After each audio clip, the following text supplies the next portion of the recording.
New Horizon and the unveiling of AFMESI's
Good afternoon, Dr. Mugu. Can you hear me?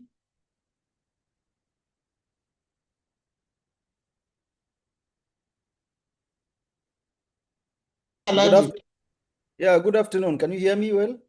Very, very well, Adlaji. I'm hearing you. We can hear you. Okay, We can hear you. Thank you. I think to beat time, we have to just start. What do you share, please? What do you advise? Do we start? People are joining. I think we should give some 5 to 10 minutes to people to join in. I think no one did that, yeah. Can you hear me? Yes, Prof. Yeah. This Prof. is Professor Lawrence Ezimoye. Can you hear me? Yes, please, Prof. We can hear you very loud and clear. Thank you. I'm seeing the CEO of Lekki Free Zone 2. Madam, thank you. As a lot of people, really. Abadina. Good afternoon. Good afternoon, ma'am. How is it today?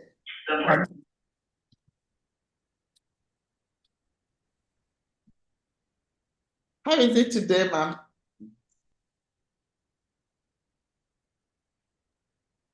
Fine, thank you.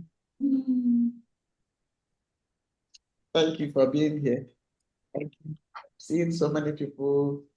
Gerard from Africa Development Bank. Rashida. Oh, wow. A lot of people have Rashida. Hello, how are you? Good, thank you. And you? How are you doing? I'm good, thank you. Thank you.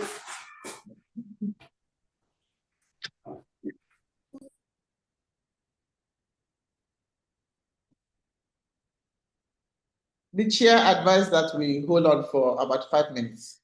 So when do we start, Secretary, so that we mute?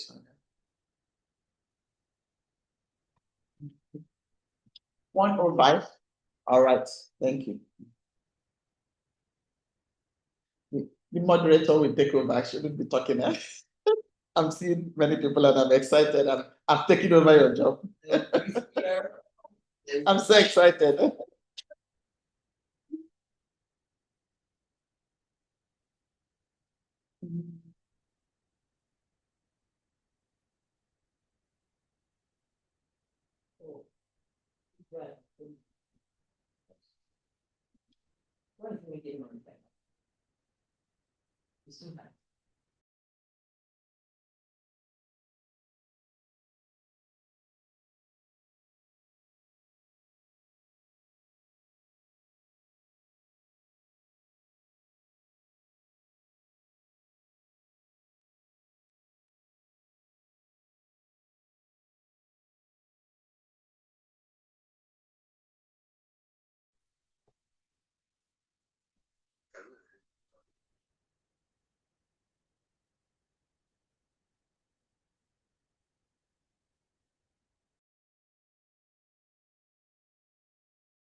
All right, good afternoon, ladies and gentlemen,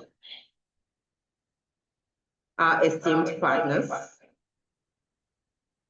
our friends, our partners, friends of the ocean, and everyone who has gathered for this great event. You're welcome to the 5th Symposium of the African Marine Environment Sustainability Initiative, AFMESI. And you do know that AFMESI is a Pan-African organization, but has its headquarters, that's the physical office, here in Nigeria, and that is why we are gathered here today. It is to look at so many issues surrounding the marine environment and how to develop the sustainability of the ocean resources. Everyone that is gathered here, of course, is a partner in this process, and has a stake in ensuring the sustainability of our marine resources. So you are all most welcome. I will promise you that it's going to be an interesting time out with you today. We were not going to waste your time because we understand how important your time is and how you value your time. But again, we are all people seeking for solutions to climate issues, to food issues, to marine issues, and this is why we are all gathered. We appreciate the fact that you took our time to join us for this event. Of course, this is the 5th symposium of AFMESI, a project that started 5 years ago, and annually we've been able to keep to date with all of the issues we discuss. And every year we bring out topics and themes that we need to discuss just to ensure sustainability and protection of the marine environment. And this year's theme is the role of environmental, social, and governance, that's ESG, in advancing a sustainable marine blue economy in Africa. It is truly a privilege to have you gathered here. You are visionaries from government, we have visionaries from industry, the academia here present, development organizations, and we are all united by a shared purpose, that is to shape a sustainable and inclusive future for Africa's marine and blue economy. So, the world looks to the ocean for solutions to climate, food, and energy challenges, as I said earlier, and Africa must not stand on the shore. Africa must lead the voyage, and that is why we are gathered. So, as we like to say in AFMESI here, this is not just a conference, as every other conference that you have attended before. This is Africa's Ocean Transformation Movement, and today marks 2 defining moments for this movement. First, the official presentation of AFMESI'S IOC UNESCO endorsed Ocean Decade Project, which is titled Sustainable Ocean Resilience for African Communities, Sorac. It is a project to strengthen community health across Africa. And that's not all. We'll also be doing something interesting, and I'm sure you're excited to be here. And that is the launch of AFMESI'S flagship publication. It is a magazine titled Blue Horizon Magazine. It is a powerful platform to tell Africa's ocean stories, innovations, and voices. So, ladies and gentlemen, sit back, open your minds, and get ready to be inspired, because the tide of sustainability is rising, and together we are charting Africa's course towards a bluer and a brighter future. My name is Nkoli Omodu. I don't know if you have met me before, but if you haven't, it's a pleasure to have you. I'm going to be the compere of this program, and it promises to be a very short time out with you. I am a broadcast journalist currently working with Africa Independent Television. That's Nigeria's first independent television station here in the country. You are most welcome. Okay, so we go straight on to recognition of eminent personalities who are joining us today for this program. It's my pleasure to make welcome the Honorable Minister of Marine and Blue Economy. That's His Excellency Adeboyega Uyetola, who is joining us today. He is ably represented because for some reasons, I don't know that is their moon migration. People to appear in person, but he has done us an honor to send us a representative. That is a Professor Stephen Fakin-Lede, who is the Senior Special Advisor to the President on Marine and Blue Economy, and also the Technical Advisor to the Honorable Minister of the Federal Ministry of Marine and Blue Economy. Let's warmly welcome him with a round of applause. Madam Moderator, sorry, please. I think you should do a housekeeping. There is, I think Prince Chukwuemeka is not on mute and others. So maybe you can please give that information so that we can all mute, please. Okay, Okay, housekeeping. housekeeping, please. Please Please check your devices. devices. You can You can just mute it until until you want to talk, please, so that we don't have a talk back. Everyone online, kindly mute your audio on your device. Thank you. So we'll stop having the interference we are having. So you are all welcome. Okay, so I will be welcoming our own chairman who will be chairing this event today, and we're so happy to have you in our midst, Alhaji Aminu Umar, Chief Executive Officer of Sea Navigation Transport, the Chairman, Nigerian Chamber of Shipping. He is happy, and we are happy that he is sharing this event for us. A warm welcome to you, sir. We appreciate your time. A round of applause for him. All right. We will be welcoming the guest of honor in this occasion, Professor Lawrence Ezemonye. He is the Vice Chancellor. Yes, he happens to be the keynote speaker as well. Vice Chancellor, Igbinedion University, Okada, Edo State, Nigeria. We are glad to have you, sir. Thank you so much for joining us. Also with us is Dr. Dayo Mobirola, the Director General of the Nigerian Maritime Administration and Safety Agency, NIMASA. We are happy that you are able to join us, sir. We have so many people joining us. Dr. Ibuku Adewumi, the head UNESCO IOC Subcommission for Africa and the Adjacent Island States, IOC Africa Secretariat, is also in our midst. We appreciate your time. Also, we have strategic discussants who also will be talking as the program proceeds. But before I call them, let me welcome Dr. Abdul B. Kamara, the DG Nigeria Country Officer, African Development Bank, that's AFDB, Abuja, Nigeria. He is today ably represented by Dr. Gerald Njume, Regional Principal Climate Change and Green Growth Officer at the African Development Bank. Thank you so much, sir, and you're most welcome. Our strategic discussant, Ms. Aber Yayao. She is a Senior Program Officer, Natural Resource Governance Institute. So you don't hit the car. Oh my God. Yes. Oh, I get now. Yes, you forgot him. We're still getting some interference. Please check if... Wait, been getting the petrol. Hello. Okay. Okay, please mute your device until you're ready to speak so we will not have interference. Okay, Ms. Alberia Yao is the Senior Program Officer, Natural Resource Governance Institute, NRGI. And yeah, that's in Tunisia, yes. Very happy to have you join us. I met you at the last conference last year, and that memory still lingers. Thank you so much. You're welcome. Professor Ida Maja Hasselov is also joining us, Professor of Maritime Environmental Science, Chalmers University of Technology, Sweden. Yeah, thank you so much, sir, and thank you for your time.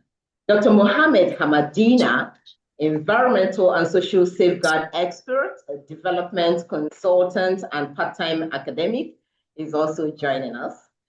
And not forgetting the convener of this program. And I'm talking about Dr. Mrs. Felicia Chinwe Mogul, founder and president of AFMESI, that's the African Environment Sustainability Initiative, always pushing for marine sustainability. We are happy to have you today.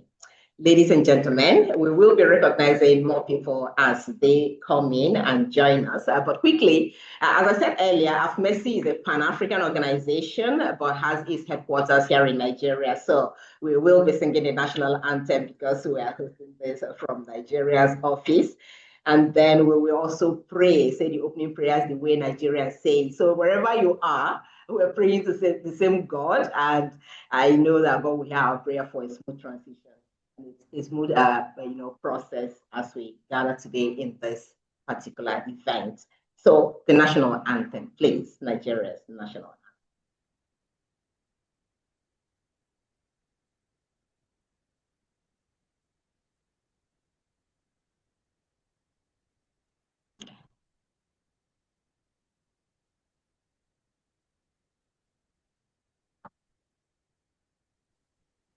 Is it coming up?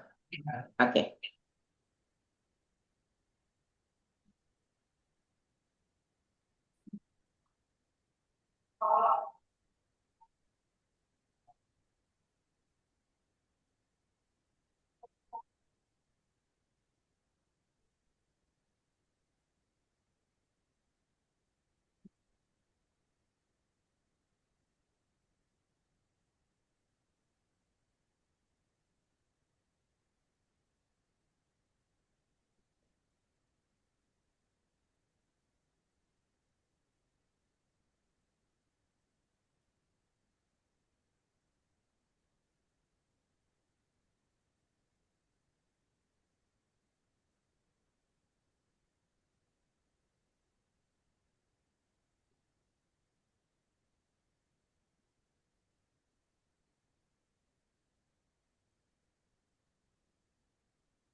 All right, thank you very much. That's Nigeria's national anthem.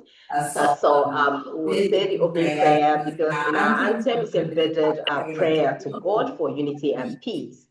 O God of all creation, grant this our one request. Help us to build a nation where no man is oppressed. And so with peace and plenty, Nigeria may be blessed. And we add, and so with peace and plenty, AFMESI will progress. And so with peace and plenty, Nigeria will progress. And so with peace and plenty, the global space will progress, particularly when it comes to sustainability and ocean marine resources development. Thank you all for your patience, and in God's name we pray. Amen.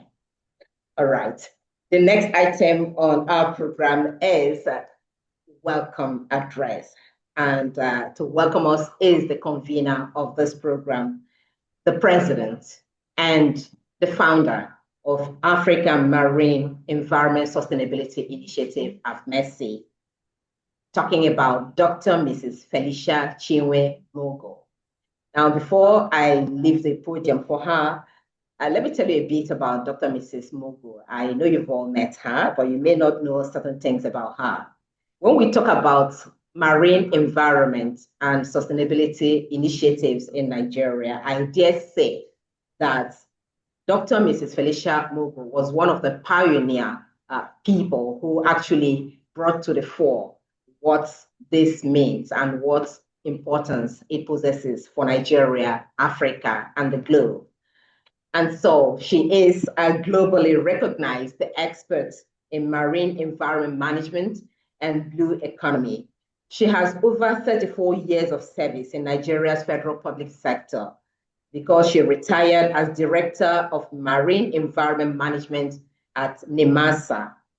She pioneered Nigeria's blue economy agenda and is the founder, as I said earlier, of African Marine Environment Sustainability Initiative. Dr. Mogo is a member of the UN Group of Experts on the Regular Process, that's DOELOS, and a Rostad consultant to the International Maritime Organization, IMO.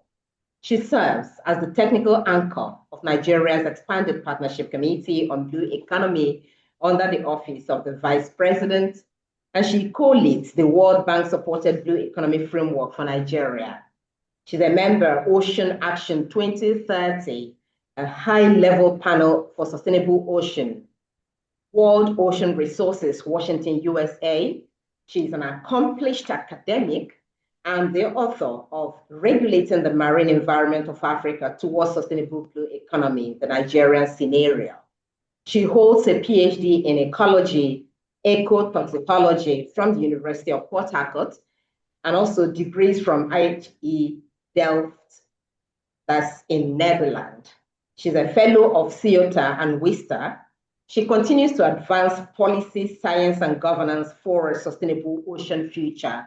And all her life, since we started hearing about Dr. Mrs. Felicia Mogo, she has kept pushing and advocating for sustainability in the use of marine resources.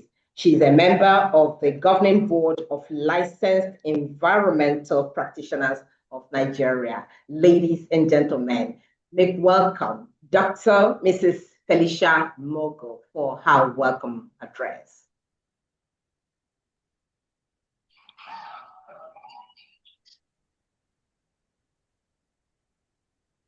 Good afternoon, good morning, good evening, depending on the part of the world you're joining us from. Mr. Chair, may I humbly request to stand on the already established protocol by the Mistress of Ceremony. And having said that, I will really want to welcome distinguished guests, esteemed partners, representatives of government and intergovernmental organizations and industries, members of the diplomatic corps, colleagues from the academia, our youths and community champions, members of the press, and all friends of the ocean and friends of African Marine Environment Sustainability Initiative, AFMESI. I'm doing this actually on behalf of the advisory board members, the think tank group, our various partners, regional and international, and I really deeply honor this opportunity to be before you today as we convene our 5th symposium on environment, social, and government as the theme. And then we are also going to have 2 other very important events. Number 1 is the launch of our debut magazine, The Blue Horizon, and the unveiling of Afmesi'S IOC UNESCO Ocean Decade endorsed project, Sustainable Oceans, Ocean Resilience for African Communities. The theme of today's event, you will agree with me, is a clarion call for all of us to reappraise how we use our endowed natural resources, and in this case, our blue spaces and the resources therein, and how we entrench environmental, social, and governance principles, which are actually the 2 pillars of sustainability into every decision, into every action we take, decisions we take, actions we make in the blue space. As EIG seeks for us to shift from finance-only mentality, mindset of a sort, to that says, that thinks of and tries to mitigate the impact our activities while we are trying to explore in this space, we have on the planetary system, the people, even the unborn generation, and that is the true sustainability. In the marine and blue economy context, it means we must not only extract value from the ocean, and even according to African Union, the African blue economy considers our mangrove, the underground water, that is the aquifer, all of them, the rivers, the lakes, the dams, all of them as our blue values. So we have to be careful how we tamper with this in the extraction, not to destroy the health of the ocean. And now, as we are shifting from that mentality, we also now consider so much the other pillars, that is the social and the government aspect of sustainability. And it has shown that when we are doing that, we will now think of not just extracting, but how we protect and regenerate and sustain the environment we are tapping from. And when we do that, we make more profits and the projects will last. So we also reduce risk, and it also brands the organization that gets involved in it, because it will now enable them to even be more recognized in the global space, because ESG is what is now used to adjudge, kind of to size, to measure successes, and how valuable resources produced by organizations or nations will be appreciated. So it helps in branding the organization, and it leads to innovation and, of course, better profits. When we apply ESG to the blue economy, we move towards models that are inclusive, ethical, and resilient. We ensure that our coastal communities, often the first to feel environmental decline, and other trails of pollution associated with it, are also the first to benefit from sustainable growth, that we put an end to blue grab and capital flight.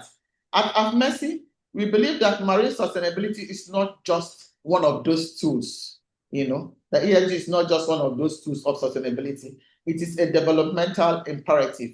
It is central to achieving the African Union's Agenda 2063 and the Sustainable Development Goals of the United Nations, and of course achieving the high-level panel idea of achieving sustainability, which says that no one should be left behind.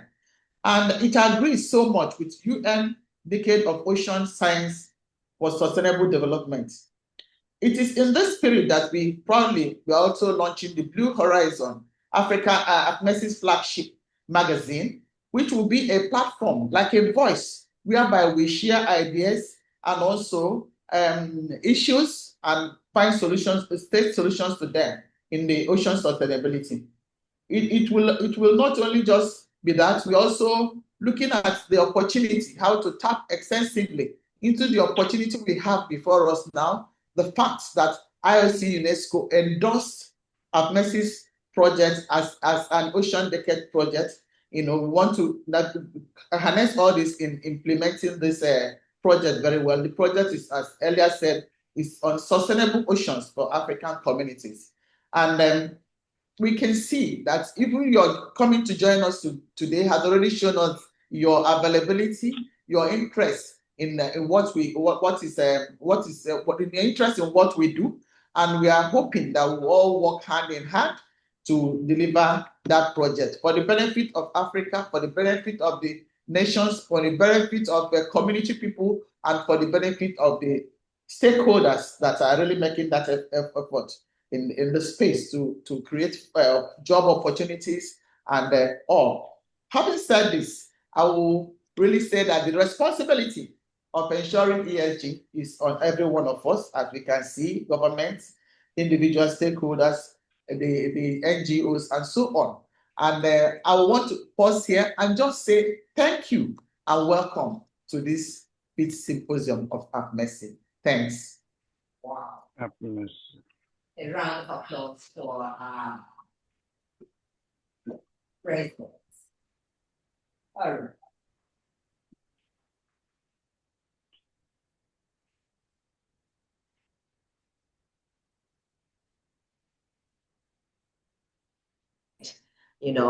Blue economic development and marine resources sustainability in Nigeria. And I dare say that even her push and advocacy led the Nigerian government to think it wise to now establish a blue economy and marine environment ministry in Nigeria. We never used to have it before. So thank you so much, Madam Felicia Mogul.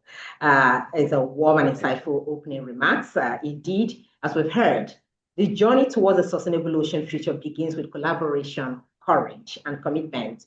And as one African adage says, if you want to go fast, go alone. But if you want to go far, go together. And that is why AFMESI is so happy that everyone here today is going together with AFMESI so that we can achieve desired results. And the spirit of togetherness is exactly what defines AFMESI's work and, of course, today's symposium. Thank you very much, gentlemen and ladies.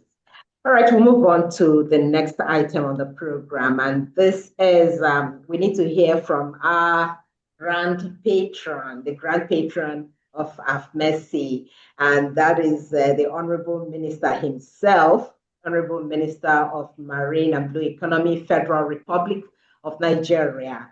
And he's ably represented today. I'm talking about His Excellency Adekunle Oyetola, one-time governor in Anambra State, in Nigeria as well, Osun State in particular. And then he's ably represented here today by Professor Stephen Fakinlede, Senior Special Advisor to the President of Marine and Blue Economy, who also happens to be the Technical Advisor to the Honorable Minister of the Federal Ministry of Marine and Blue Economy. Okay, we yield the floor to you now, sir.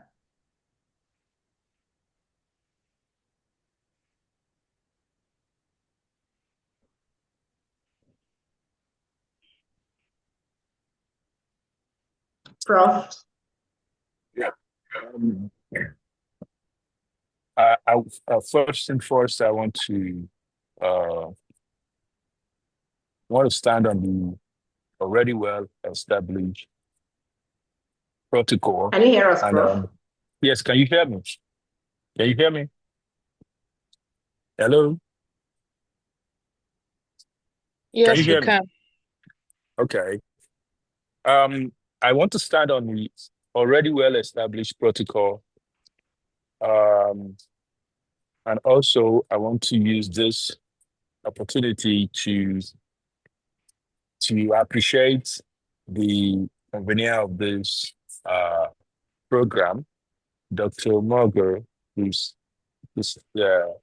very good support of the Ministry of Marine and Blue Economy since inception. The Honorable Minister sent his regard to her, and the ministry is where we are today because of our contribution in the blue economic space.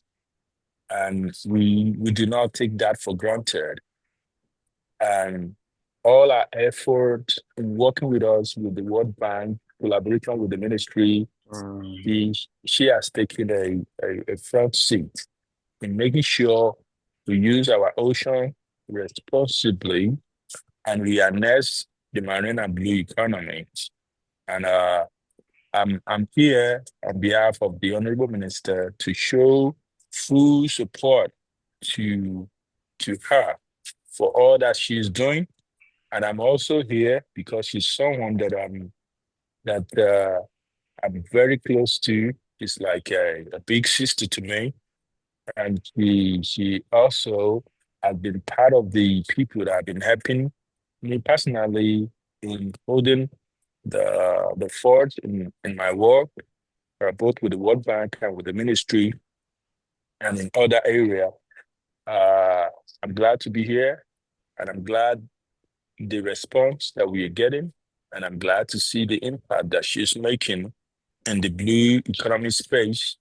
And I can't wait to see at the end of this what is going to be the outcomes, which I know is going to be great, and how do we implement those outcomes of this very important symposium.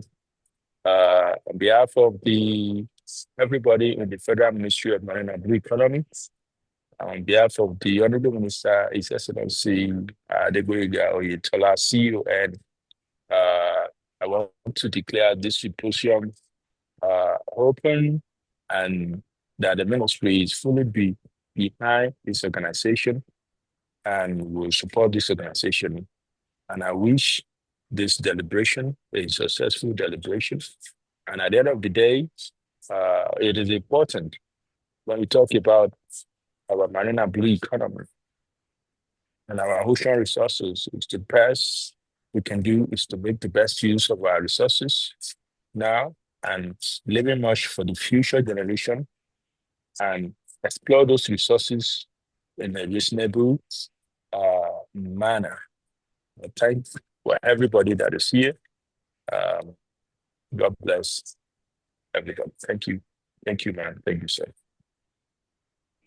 Round of applause for our Honorable Minister.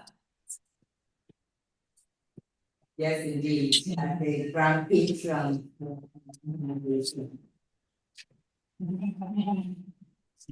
Yes, we appreciate your time.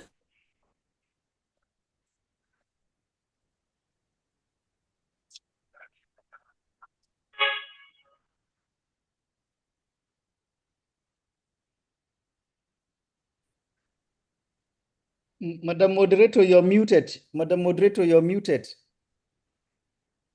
I think. This is item on the program is, of course, an opening remark by the chairman of this great event. And I'm talking about none other than Haji Aminu Umar. The word this morning, Umar is the Chief Executive Officer of Sea Navigation Transport. He's also the chairman of the Nigerian Chamber of Shipping, and he is the chairman of this occasion today. We are glad to have you, sir, and I yield the floor for your opening remarks.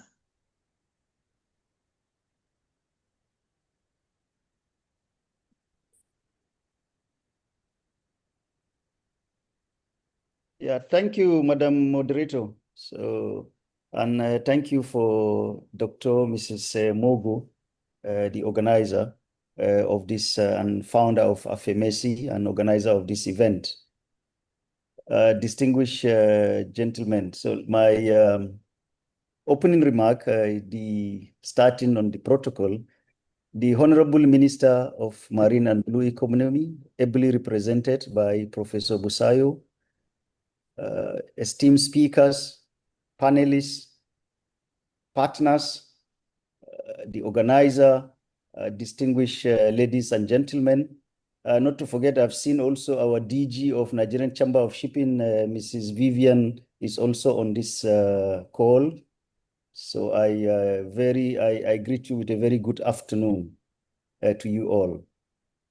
It is a profound honor to welcome you to this pivotal event, convened under the urgent and inspiring theme, the role of environment, social, and governance in advancing the marine and blue economy in Africa.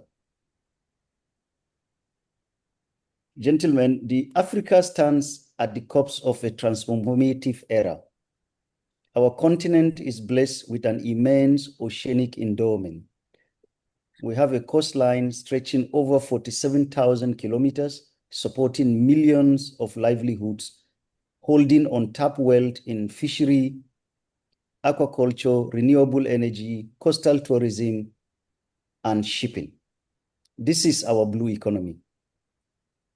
Yet, this vital resources is under unprecedented threat from overexploitation, pollution, and the accelerating impact of climate change. The success of our blue economy, its sustainability, its ability to lift communities out of poverty, its potential to diversify our nation's economies hinge entirely on how we choose to manage it today and going further tomorrow. This is where the framework of our ESG, environmental, social, and governance, becomes not just a set of best practices, but a fundamental blueprint for action. ESG is our compass, guiding us towards sustainable investment and development. Distinguished guests, the integration of ESG criteria into every maritime project, every investment decision, every policy framework is the key to unlocking a resilient, equitable African blue economy. It is the only way to ensure the wealth of the ocean is a legacy, but not a loss. Over the next hours, we will hear from thoughtful leaders, policy makers, experts, and a representative of government. I urge you all to engage deeply, challenge the status quo, forge concrete partnership that will translate today's discussion into tomorrow's impactful actions. Let us commit, starting now, to making ESG the standard not the exception, for all marine economic activity across Africa. I therefore thank you all and wish you a truly productive and inspiring event and deliberations today. God bless you all. Thank you so much.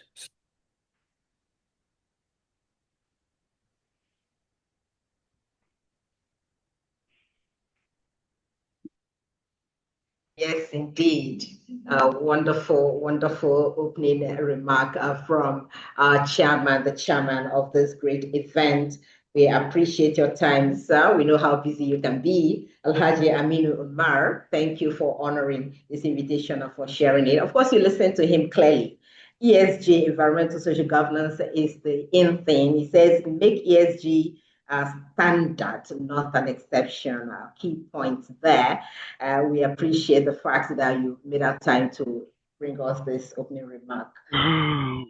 So we will be going into the other conversations, but let me recognize those who are probably joining us as we proceeded on this program. I think Dr. Ibuku Adeumi has joined us, has she? Okay, yeah, head IOC UNESCO Africa. Okay, we have Abdul Kamara, Director General, Nigeria Country Office, African Development Bank. I know you're there. We also have other people joining us. Mrs. Vivian Chimezie Azubike, DG, Nigerian Chamber of Shipping. I know you're here. Thank you for coming and for making our time to join us. Okay, Professor Lawrence Ezemoye, of course, I have recognized you earlier. We will be recognizing other members as I see them join us. Thank you. We appreciate your time with us. Okay, so we move on to the next item on the program, and that is goodwill messages from our special guests, goodwill messages. First, we'll hear from, I don't know if the DG is around now, Dr. Abdul B. Kamara, DG, Nigeria Country Office, African Development Bank, AFDB, Abuja, Nigeria. He is ably represented by Dr. Gerald Udume, Regional Principal, Climate Change and Green Growth Officer at the AFDB. If you're here, the floor is yours, please. All right. Thank you so much. I'm here to represent DJ Kamara. And at the same time, I'm also participating in another event. So I'm like participating in two events. But since this is very, very important, I have to squeeze time to come and deliver the key goodwill message on behalf of Dr. Adu Kamara for this great symposium. And as the African Development Bank, we are a global institution representing all the 54 African countries. And as has been said during the introductory remark, Africa has a very long coastline, and which is endowed with a lot of marine opportunities, marine economy, not just the marine, the coastline, but also the inland waterways. You have large lakes like Lake Victoria, Lake Tanganyika, that are also very good example of supporting marine economy within the continent. So my name is Gerard Isambe. I'm a Principal Climate Change and Green Growth Officer at Africa Development Bank. Here, heavily representing Dr. Abu Kamara, Country Director, AFDB Nigeria Country Office. So the symposium theme is very timely as it addresses the imperative of bringing to bear the issues of sustainable development, environmental climate change, green growth, blue economy, and marine economy at a time when the global development finance landscape is changing and is doing so very fast. This change will have adverse consequences, especially for weak and aid-dependent economies, most of which are the transition state in Africa. Excellencies, ladies and gentlemen, let me start again by congratulating the organizers of the African Marine Environment and Sustainability Initiative, especially the president and founder, Dr. Felicia Chingwe Mugu, for inviting the African Development Bank. So I must commend the work of this organization as a leading Pan-African non-profit organization dedicated to protecting and restoring coastal and marine environment for healthy and vibrant communities since its creation in 2015, and whereby it has created, as we heard during the introduction, that has led to the creation of the Ministry of Marine and Blue Economy, which is a very big achievement for Nigeria and for the continent.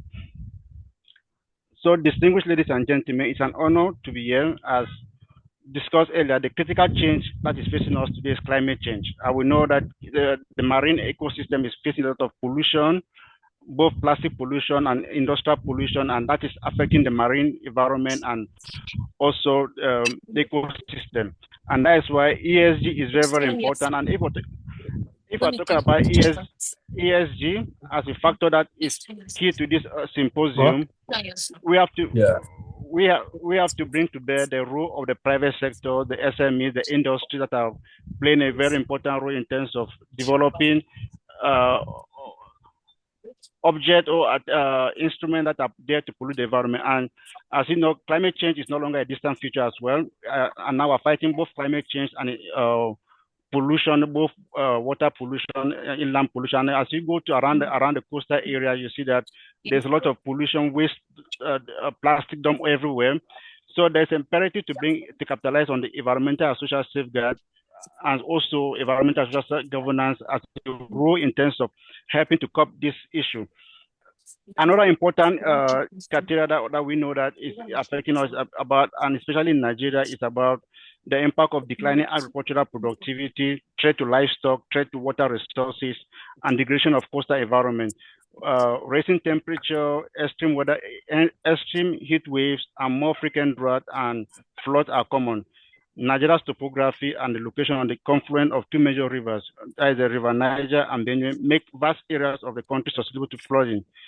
Climate change therefore poses a serious threat to Niger system, maritime system, and industrial capacity. There you also recall that the flooding of 2012 and 2020, where many people were affected, and it resulted in loss of life. So to build a resilient, climate resilient Africa, and more important in Nigeria, adaptation is very, very important and at the heart of our strategy. So at the African Development Bank, to support our regional member countries, we have developed a Blue Economy Flagship Program. This program falls under our Food Feed Africa and is embedded within that strategy because we know that blue economy is an emerging issue. Although we are focusing on green growth and green economy, the blue economy has come to stay. And through the Blue Economy Program, which is a 4-year program that we're operationalizing now, we have been able to support some member countries. For example, the SADC region received a loan from the African Development Bank of $8.7 million to facilitate the objective of promoting the program for improved fishing governance and blue economy trade corridors in the SADC region. Similarly, Benin in 2024, the AFDB supported Benin through the project called Project for Aquaculture Competitiveness and Chain of Value Chain in the Fish Industry. So all these programs are also geared in terms of promoting the blue economy. Similarly, in Cote d'Ivoire, we are able to support the government of Cote d'Ivoire to develop a national blue economy framework as of 2022. So these programs are there to improve fishery governance, value chain competitiveness, strengthen institutional capacity and knowledge, in addition to climate mitigation and adaptation to render the sectors more resilient to climate-related hazards. Then promotion of green entrepreneurship through the blue economy is also relevant to ventures that are geared towards investment. So we will talk about ESG as a theme for this symposium.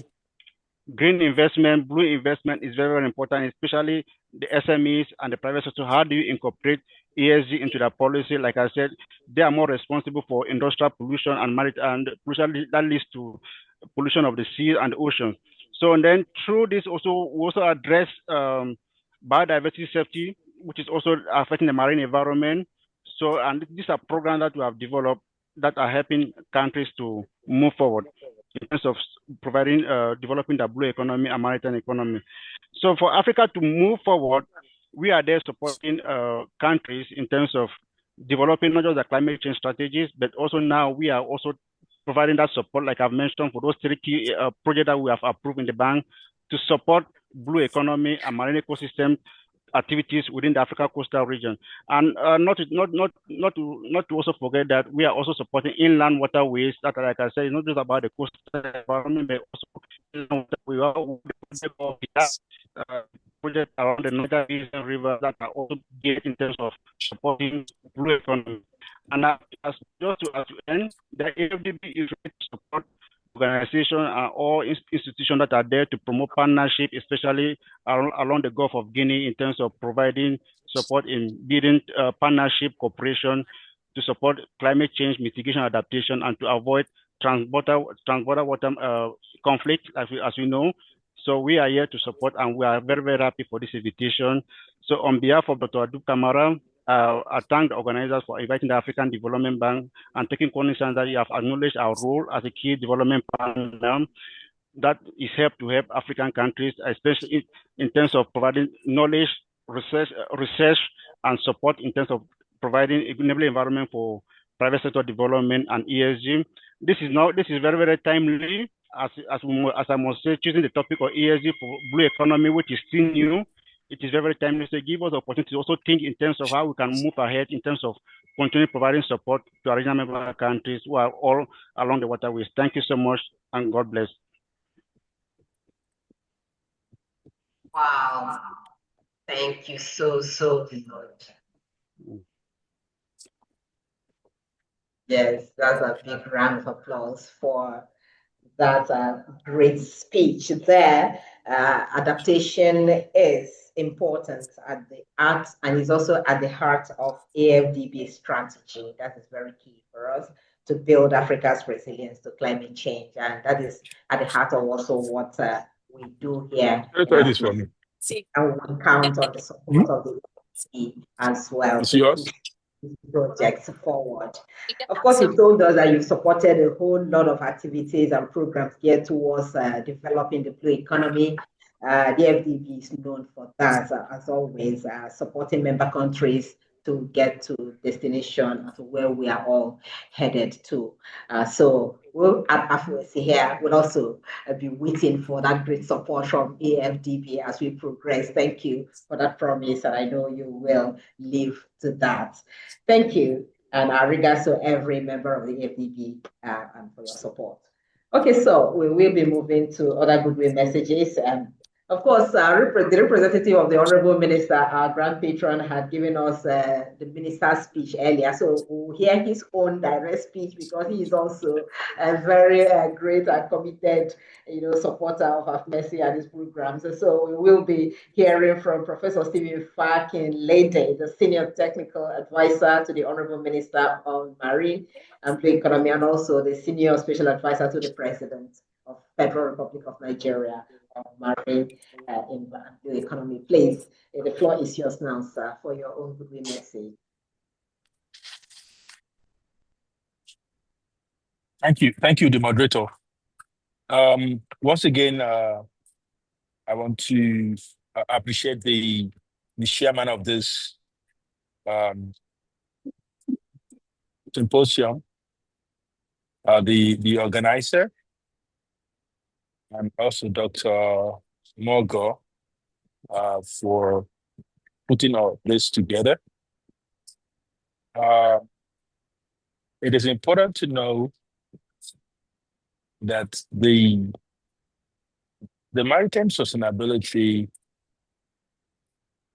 and marine and blue economy is the final frontier for Nigeria to survive as we move forward.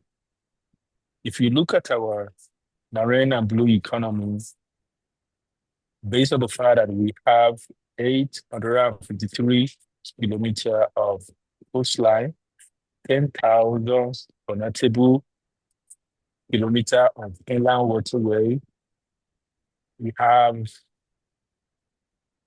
a nation that consumes 5.5 million metric tons of fish. We have a nation that we have 475 fish community, coastal community, apart from hundreds and hundreds of other small mangrove villages and areas. So we are a compounder with huge marine and blue economies. And it is important, it is very, very important for us to be able to harness this marine and blue economy resources in a responsible way, in a responsible manner, in the way we protect the environment. And that opportunity, that reason, that is why we have an organization such as this. And the national policy on marine and blue economy has clearly stated the support of the ministry for organizations around the world that support the use of our ocean resources in a responsible way. And we in the ministry, we are also clearly, because of what it means to protect our ocean, because it is our final frontier, we also, with the help and support of Dr. Mogo, we have created 2 departments that focus on the responsible use, sustainable use of our ocean resources. And these also, we are going outside of this to work with multilateral institutions like African Finance Corporation, World Bank, to bring support and financial support and technical support to that department to support what we are trying to achieve. If Nigeria is to fully survive, then we need to harness our ocean resources in a very responsible manner. And we need, because it creates a lot of opportunity and job for our civil population, especially the youth. So protecting our environment and using it adequately, it is not just the ministry responsibility, it is the experts on this forum responsibility, it is the responsibility of our stakeholders in the community, it is the responsibility of the government, it is also the responsibility of academia, it is the responsibility of everybody, all the community around the coastline, because that, our responsibility, is coming to be what our future is going to depend on.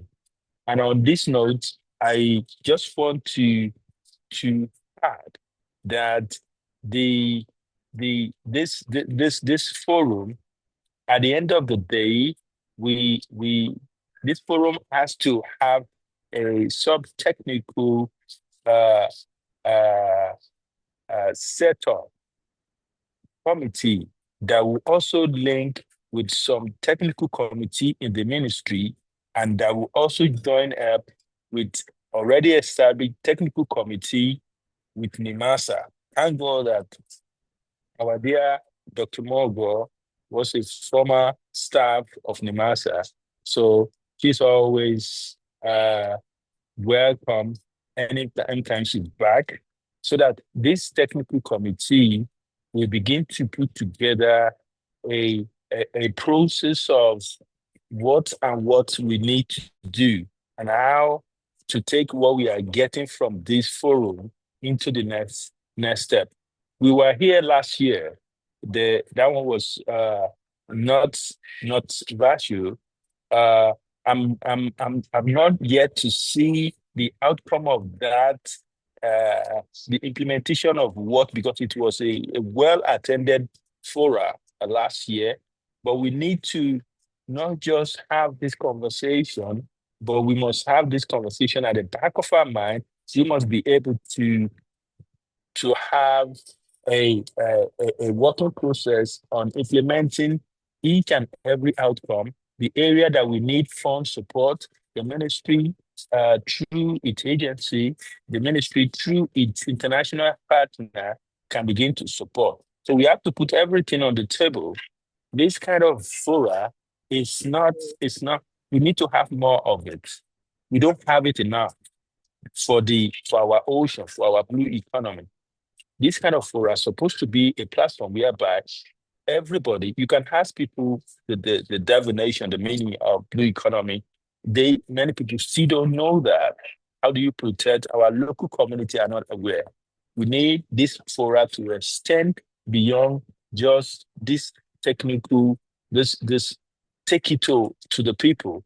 And to be able to do that, we need support. We need financial support. We need our stakeholder to buy in. And to be able to do that, it is important that we have this sub-technical committee after this fora. We come together with our ministry, with our agency, with this group of people here, and be able to begin to develop on implementing the result of this gathering. And on this note, I'm so glad to be here. I want to thank my sister, Dr. Morgo, for giving me this opportunity to be here. I know we are working together with the World Bank, and she's a great help.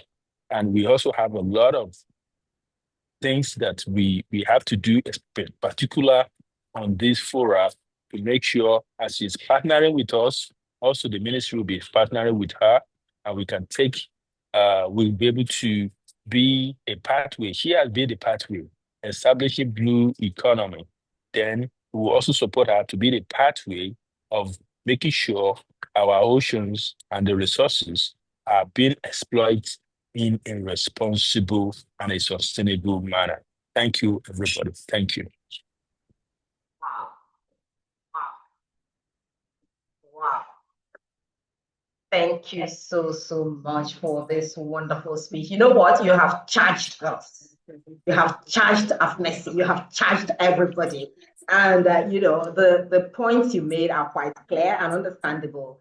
At the heart of moving from talking to action is funding, which is needed, a great support, technical and all of that and otherwise. And we hope that at the end of this meeting, we will get such commitments to move it to the next level to ensure that this doesn't just end as a talk shop, but is put into action, because that is charge you have given us. He said it's not just that of the ministry's responsibility, but also of everybody, communities, experts like those in AFMESI, NIMASA, just about everybody, and the communities themselves that are at the coastline. This is very key for us.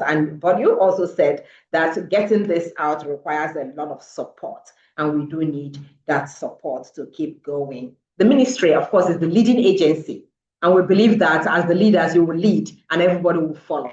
So you have charged us to create a committee, the technical committee of experts on this, join with the ministry committee and that of NIMASA, and we'll push it forward. We will be doing just that. And when we call on you for support, please do not hesitate to support us. Thank you so much for your time and your speech. Okay, we move on to the next goodwill message. Let's take that of the head of IOC UNESCO Africa, Dr. Ibuku Adewumi. I yield the floor to you now. Thank you very much, Madam Moderator. It's an honor to join you all today, not merely as a guest of honor, but as a fellow traveler in Africa's long and evolving journey towards ocean sustainability. I want to begin by celebrating our very own dear Dr. Felicia Mogo and the entire AFMESI family. I've been part of this journey for a long time, and year after year, you have built not just an organization, Madam, but a movement, one that insists that the African ocean story must be written by Africans, shaped by science, and guided by hope. Coming to the theme of this particular symposium, which relates to the role of environmental, social, and governance in advancing a sustainable marine and blue economy in Africa, it actually strikes at the very core of what we must do as a continent to govern our ocean, not just as a resource to be consumed, but as a living system to be sustained. Ladies and gentlemen, Africa's ocean space is very vast. It's also valuable and at the same time very vulnerable. It anchors our climate systems, it connects our economies, and supports the livelihood of over 200 million people. Yet, it also faces pressure from unsustainable exploitation, weak governance, pollution, and even the geopolitics of access and control. And I think the other speakers already alluded to this. But the choices we make today, either in governance, in investment, or science, will define the social and economic geography of Africa for generations to come. And this is precisely why the Intergovernmental Oceanographic Commission of the UNESCO IOC exists, and why the Subcommission for Africa and the adjacent island states continues to play an important role in connecting science, policy, and people. Our mandate is simple but profound. First, to strengthen the scientific foundation for the sustainable management of the ocean and coast, and also to ensure that ocean knowledge serves humanity. Through IOC Africa, we work across the full ocean value chain. That is from the decision, data collection, data analysis and management, to ocean observation opportunities. We support African member states in a number of ways. First, building ocean observation system that monitors sea level rise, temperature, and an ecosystem change. We also work on strengthening early warning system that protects lives and livelihood from tsunami and coastal hazards. We work on advancing marine spatial planning and sustainable ocean planning, thereby ensuring that development is guided by data, not just by depletion.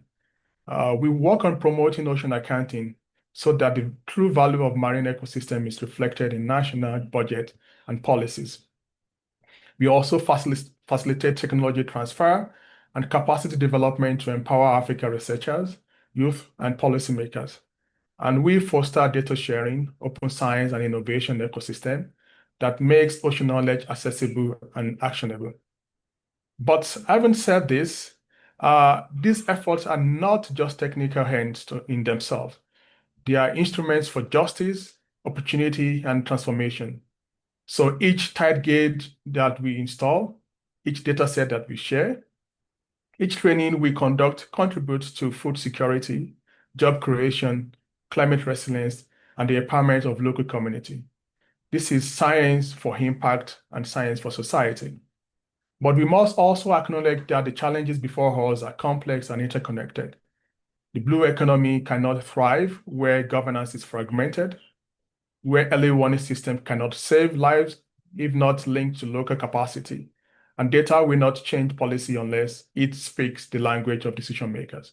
This is why IOC and IOC Africa are working to integrate African ocean science with global, regional, and national policy frameworks, from the African Union Blue Economy Strategy and Agenda 2063 to the Nairobi and Abidjan Convention, to the UN Ocean Decade and the 2030 Agenda for Sustainable Development. At the same time, we must invest in people, in the next generation of ocean professionals. The Early Career Ocean Professionals Network, which IOC Africa proudly supports, is one of the most powerful engines of renewal. They represent the creativity, the digital fluency, and moral urgency that will define the next decade of ocean leadership in Africa. Technology, too, will be decisive. Artificial intelligence, Earth observation, environmental DNA sampling, and big data analytics are redefining how we observe and manage the ocean. Through partnership with African research institutions, regional conventions, and global centers of excellence, IOC Africa is working to ensure that these innovations reach the hands that need them most, from national agencies to coastal communities. Yet, as we embrace innovation, we must also embrace inclusion. What about you? Thank you guys for sharing. The blue economy must be equitable. It must create jobs, it must restore ecosystem, and sustain cultures. It must serve the artisanal fishers in Zanzibar, for example, or in Nigeria or in Ghana, as much as the maritime entrepreneurs all across the continent. Only then will the ocean truly become a space of shared prosperity. Colleagues and friends, this is not an easy journey, I must say, but it is a necessary one. African ocean story is still being written, and what we write together today will echo far beyond our shores. So as we deliberate in this symposium, let us think boldly. Let us see ESG not as an obligation, but as an opportunity to rebuild trust between people and nature, to fuse governance with innovation, and to align prosperity with protection. So therefore, on behalf of the UNESCO and the IOC family, I reaffirm our commitment to stand with the African institution, to stand with AFMESI, to strengthen science, nature partnership, and empower communities across this great continent. We believe together we can ensure that the ocean remains not a boundary of vulnerability, but a bridge of possibility. For the ocean to keep connecting knowledge to policy, policy to people, and people to the planet. We hope that with this conversation today, we can create the ocean we need for the African we want. Thank you very much.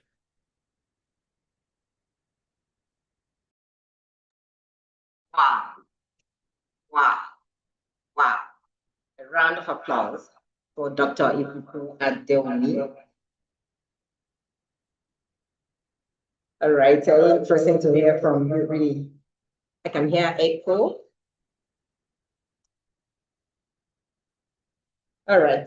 Doctor, we are so happy that you were able to attend today's event and your powerful speech to us. Africa's ocean story is still being written, very correct.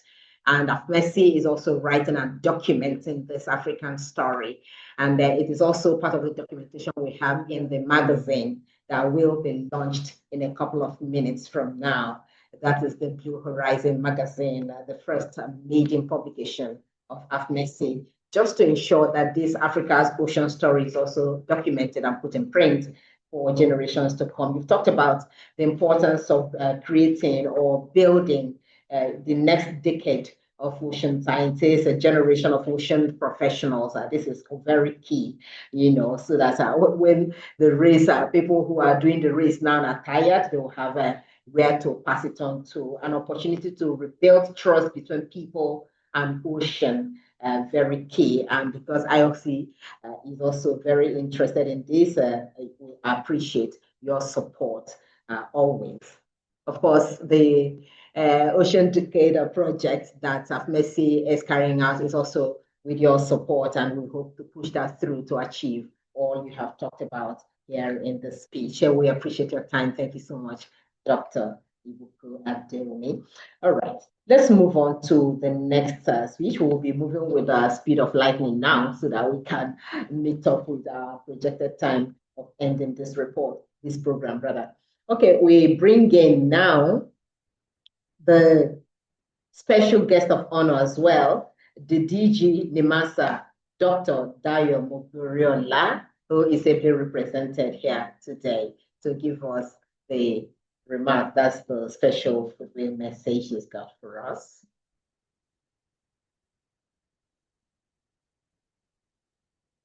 The floor is yours, please.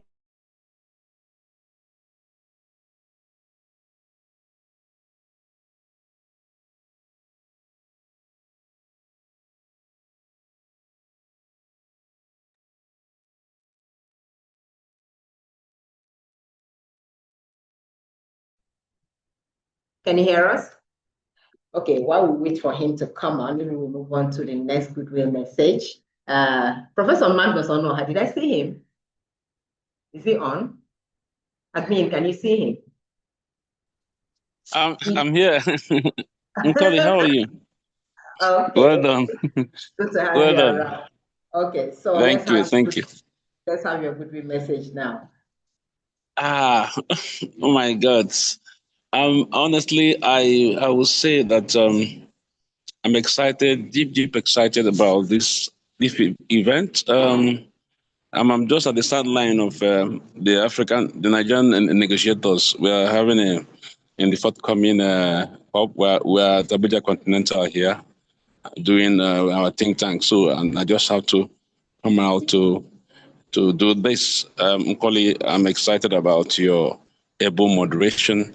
Dr. Mogo is my elder sister. You know, in Igbo parlance, we call it Adanne. It's my own adopted Adanne. She's a woman that is effusive. Her blood doesn't gush. Very effusive, enthusiastic, and that's the enthusiasm and the energy in her that's what has tickled me over the years. I'm happy to be part of the foundation of the coming to fruition of AFMESI, and of course she brought me into world this ocean study. I'm part of that team, the third ocean study, WW. The World Ocean Study, which we're going to, the presentation will be coming out in the next 1 or 2 months, as the case may be. Honestly, the blue economy, the opportunities are there, it's very huge. We keep saying it. In 2012, it was in Rio, in 2012 that it was muted, but in 2018, right there in Kenya, it resonated further, The oceans and seas, there are several growth drivers. There are growth drivers, okay? You can also leverage on the strength of the population, the young population. Look forward to digitalization and creative industry to support the new marine clusters. Very, very critical. The ocean can deliver human necessities such as food and energy. Very, very important. It's not something that we can treat with levity. And most importantly, we need to drive a low carbon resource efficient trajectory. Under here, there are opportunities for, revenue spending. I keep telling about the carbon market or renewable energy certificates and all that. When you are involved in the blue economy, the carbon sink is very, very huge. So beyond it, you need to also, there are opportunities are so huge. So, and I want to see, allow me to start with all the previous speakers, from the minister or special advisor for African Development Bank, my friend in African Development Bank, everybody there are singing the same tune, and I'm excited that we're having our own Okoji in the blue economy, and that is Dr. Mrs. Felicia Mogo, and nobody can take it away from her, and that's the energy. The energy Okonje is bringing the finance sector, World Trade Organization, and that will go what women. Women are growth drivers, So I'm excited about what I'm seeing today. What we're seeing today, just like Senior Advisor said, is not beyond this. We need to also form this technical committee. Let it resonate. Let's begin to, take this to the next level and all that. So, and I'm excited. Look at even the EVC, the electric vehicles. The opportunities are there in the new marine clusters. It attracts. There's so much to say about this. It is about African trade and all that. The blue can leverage on the blue economy on African cooperation and trade. There's so much to say. So, but what we need to do to taper beyond the action plan, beyond what African development is doing, beyond what Nigeria is doing, we need to now, beyond rhetorics, the time now is for action.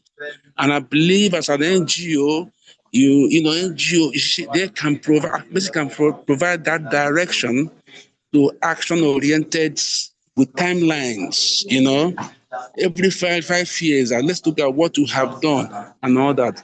I tell you, I'm not trying to say bad against the green economy, but there's a bit of synergy between the blue and the green economy.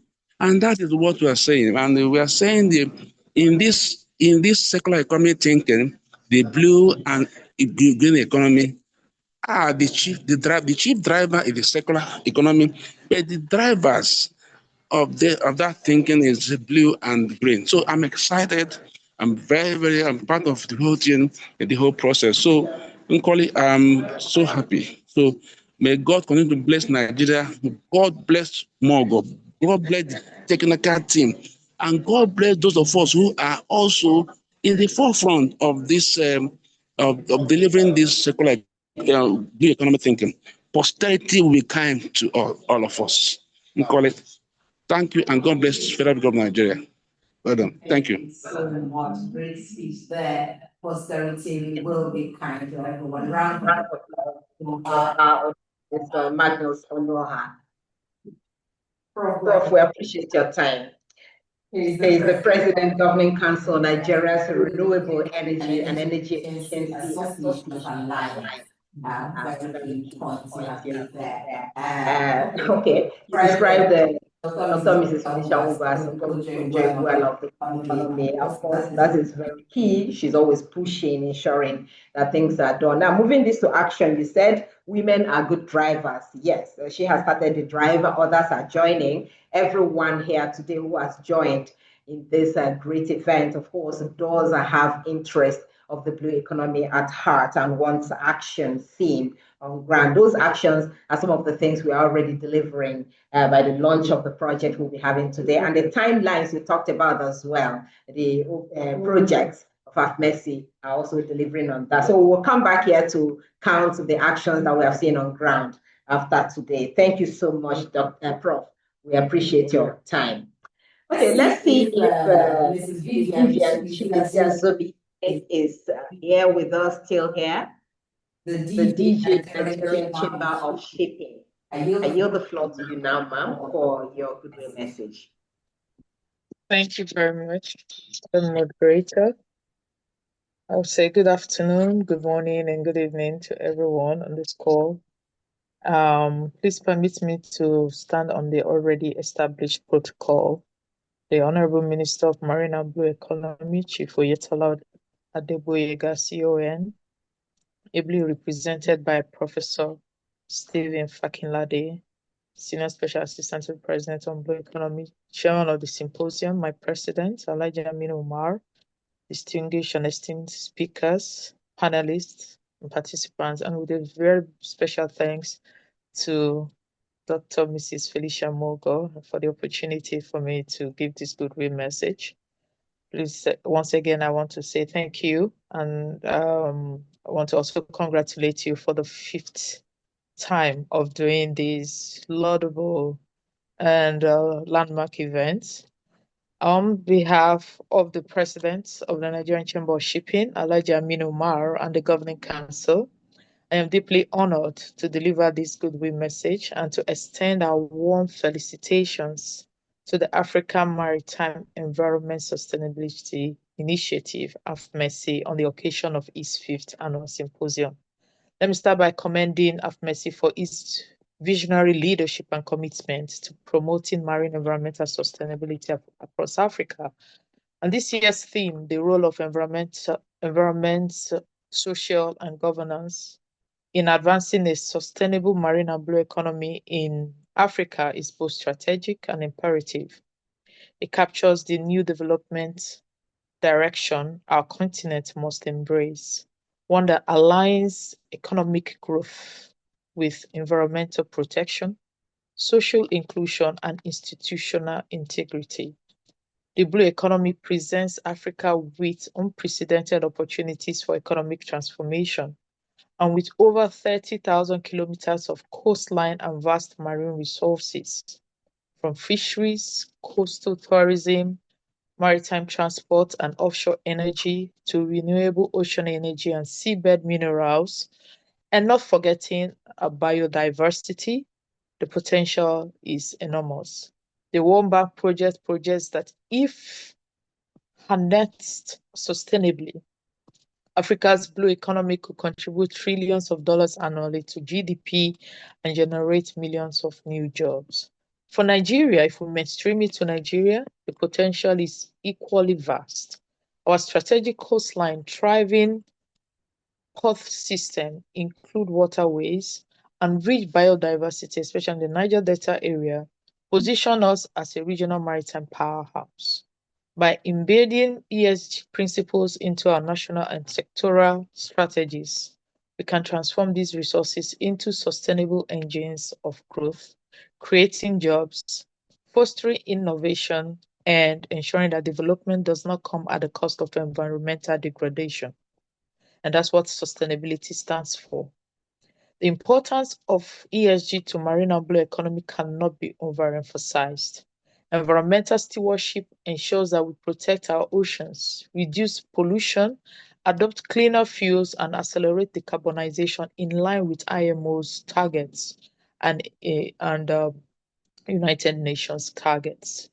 Social responsibility guarantees inclusion, building diverse maritime workforces, protecting seafarers' welfare, including the women and the youth, and empowering coastal communities whose livelihoods largely depends on the health of the marine ecosystems.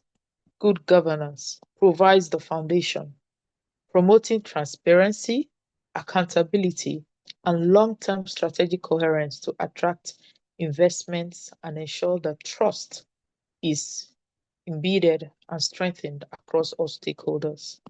In essence, ESG is a compass that guides the blue economy, as rightly mentioned by one of the speakers, and it guides towards sustainability and profitability. So without it, growth can be short-lived and inequitable. With it, Africa can unlock inclusive prosperity while safeguarding its maritime heritage for future generations. At the Nigerian Chamber of Shipping, we are proud to champion this cause. We are happy to align with AFMESI. And as the first African member of the International Chamber of Shipping, we continue to represent Nigeria and Africa in shaping global maritime policies on decarbonization, circular economy, green finance, green shipping, and marine biodiversity management. We are actively advancing this discourse on sustainable shipping and ensuring Africa's voice influences global ESG and climate decisions. We also want to applaud AFMESI on the launch of IOC UNESCO-endorsed Sustainable Ocean Reliance for African Communities, Sorac, project and the unveiling of the Blue Horizon magazine. We must say it's a step in the right direction. These are groundbreaking contributions that will deepen research, advocacy, which we stand for, and collaboration for a resilient and inclusive ocean economy. And finally, as partners in progress, the Chamber of Shipping remains committed to working with AFMESI and other stakeholders to mainstream ESG, strengthen capacity, and promote Africa's leadership in the global blue economy space. Together, we can ensure that our oceans and coasts become a shared heritage of prosperity, productivity, and resilience. Once again, on behalf of the Governing Council, our President and Governing Council, I congratulate AFMESI on this remarkable 5th Annual Symposium and wish all the participants insightful deliberations that will inspire tangible action towards a sustainable maritime future for Nigeria and for Africa as a whole. Thank you. Wow. When women are on the driver's seat, you can ensure a smooth sail. The men, I'm sure you're not angry about this, but you trust me, you women are really drivers of sustainability, particularly in this space. So thank you very much for your time. It's quite interesting hearing from you, DG Nigerian Chamber of Shipping, Mrs. Vivian Chibese Azubike. Of course, she has also pledged commitment of the shipping, area, of course, the sector to actually help in pushing all this forward, empowering coastal communities, ensuring the welfare of seafarers, very important, unlocking Africa's potentials of the blue economy and marine resources. And she says that they will be ready to align that message in pushing all this project forward. Thank you so much. We appreciate your time. It's been an interesting one listening to you. Okay, so we are moving quickly so we can save everybody's time. We do have the keynote address, and after that we will be seeing the unveiling of the two major features of today's gathering. Quickly, let me introduce the speaker of today, who happens to be Professor Lawrence Ezemoye, Vice Chancellor at the Igbinedion University, Okada, Edo State, Nigeria, Professor of Excellence. He will be leading us into a very big topic today, talking about mainstreaming ESG in Africa's blue economic governance framework. Okay, so we yield the floor to you now, Prof.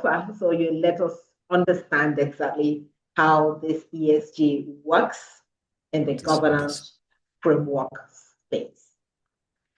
Thank you very much. I would like to crave your indulgence to share my slides. But while I'm doing that, I will join the existing protocol already established. But I must express my gratitude to the founder and the president, AFMESI. Actually, it's Africa Environmental Sustainability Initiative, AFMESI, but pronouncing it is AFMESI for the blue economy and the marine environment. I would like to also acknowledge His Excellency, the Minister of the Marine and Blue Economy, and his very able representative, who also doubles as the special guest of honor, Professor Fakilade, and all other very distinguished guests that have given their goodwill messages. Actually, the goodwill messages have already done a presentation of this paper, so if we stop at this point, we have enough resolution to take after this meeting. But as the title implies, keynote address, I will delve to present my keynote address. I am Professor Lawrence Ikechukwu-Ezemonye. I am a professor of ecotoxicology and environmental forensics. I've been into research and university administration and teaching for the last 40 years. My research domain has been largely in the areas of ecotoxicology, environmental toxicology and forensics, heavy metal pollution, ecological risk assessment, endocrine disruption mechanisms, chemical, pesticides, fish and amphibian toxicology, all within the realms of the aquatic ecosystem. Today, I've been invited to speak on the team, but I've chosen to speak on mainstreaming the ESG into, sorry, 1 minute, the bars are disturbing me. The bars. 1 minute, I'll be with you soon.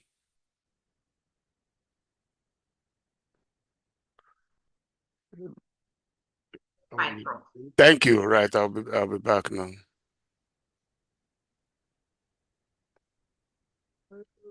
Go to the top first line.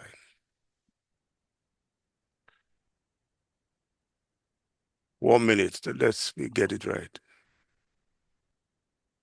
Okay.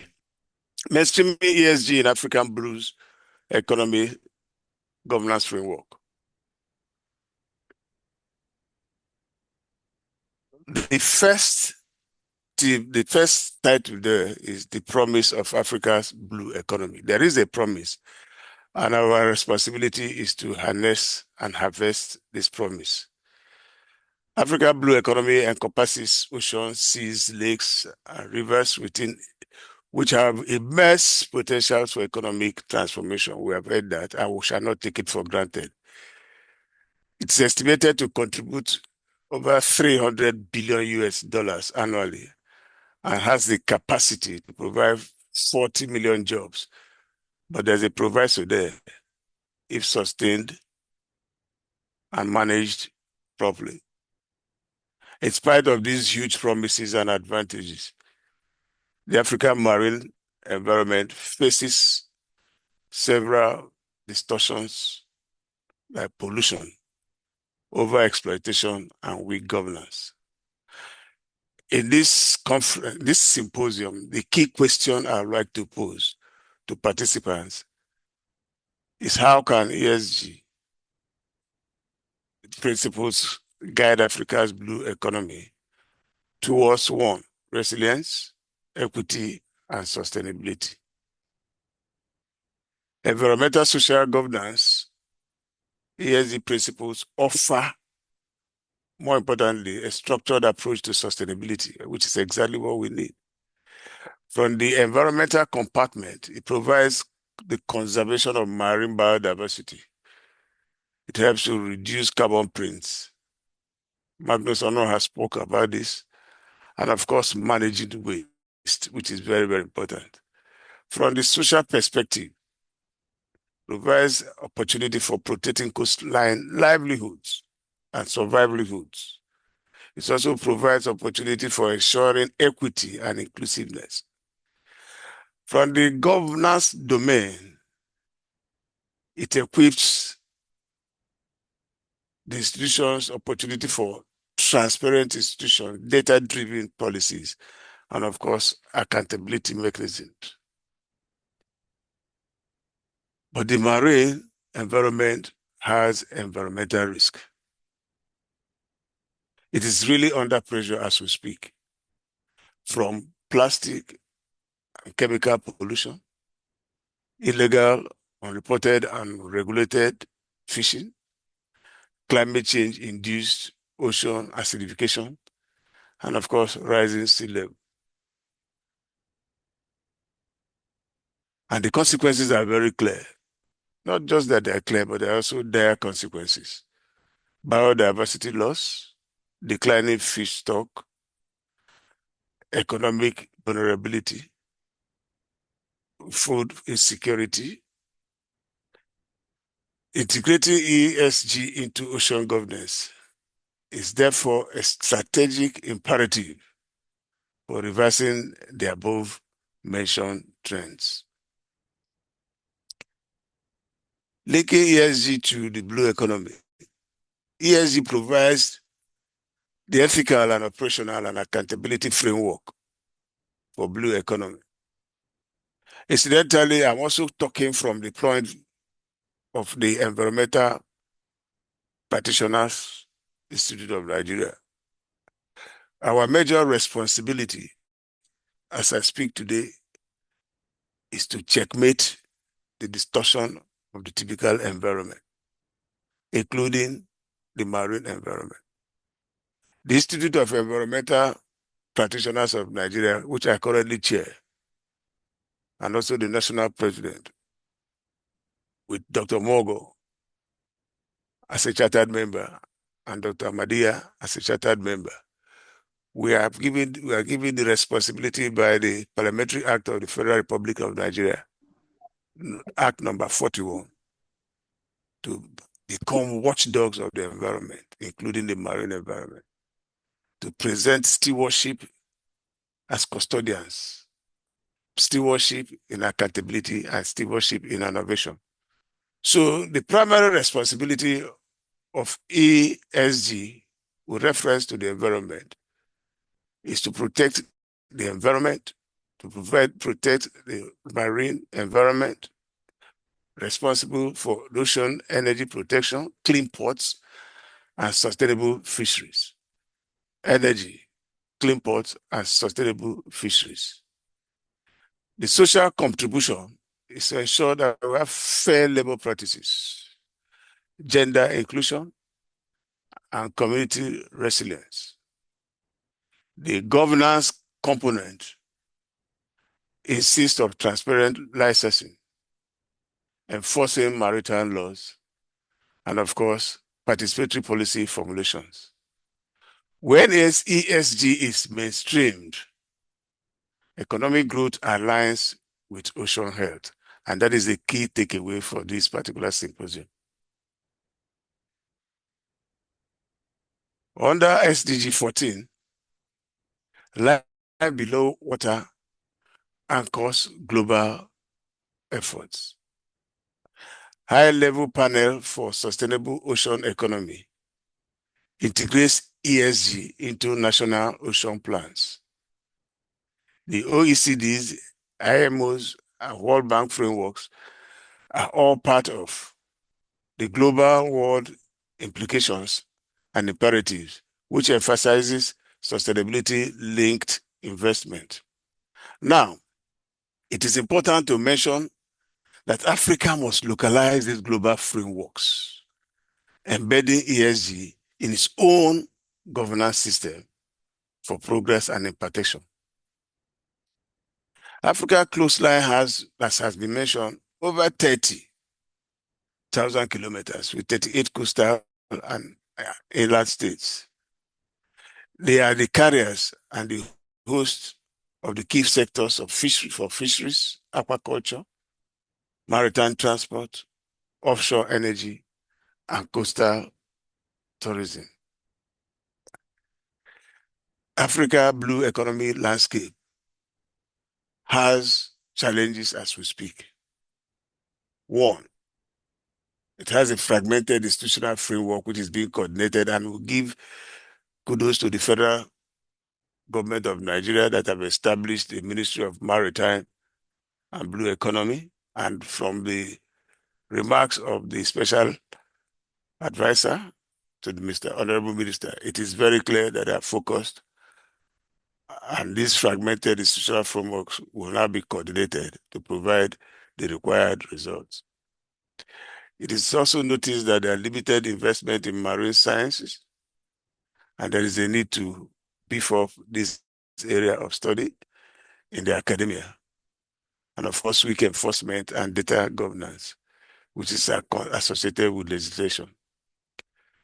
However, there is an opportunity for a new paradigm built on ESG-driven policies and ocean literacy. ESG integration is mandatory. It can be optional as we speak today.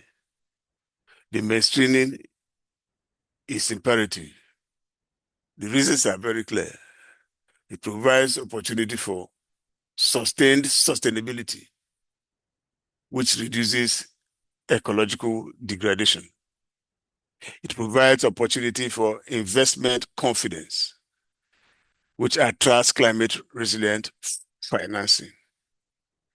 It accommodates and ensures accountability, which promotes transparency and trust. And finally, gives room and drives innovation, which encourages green and blue technologies.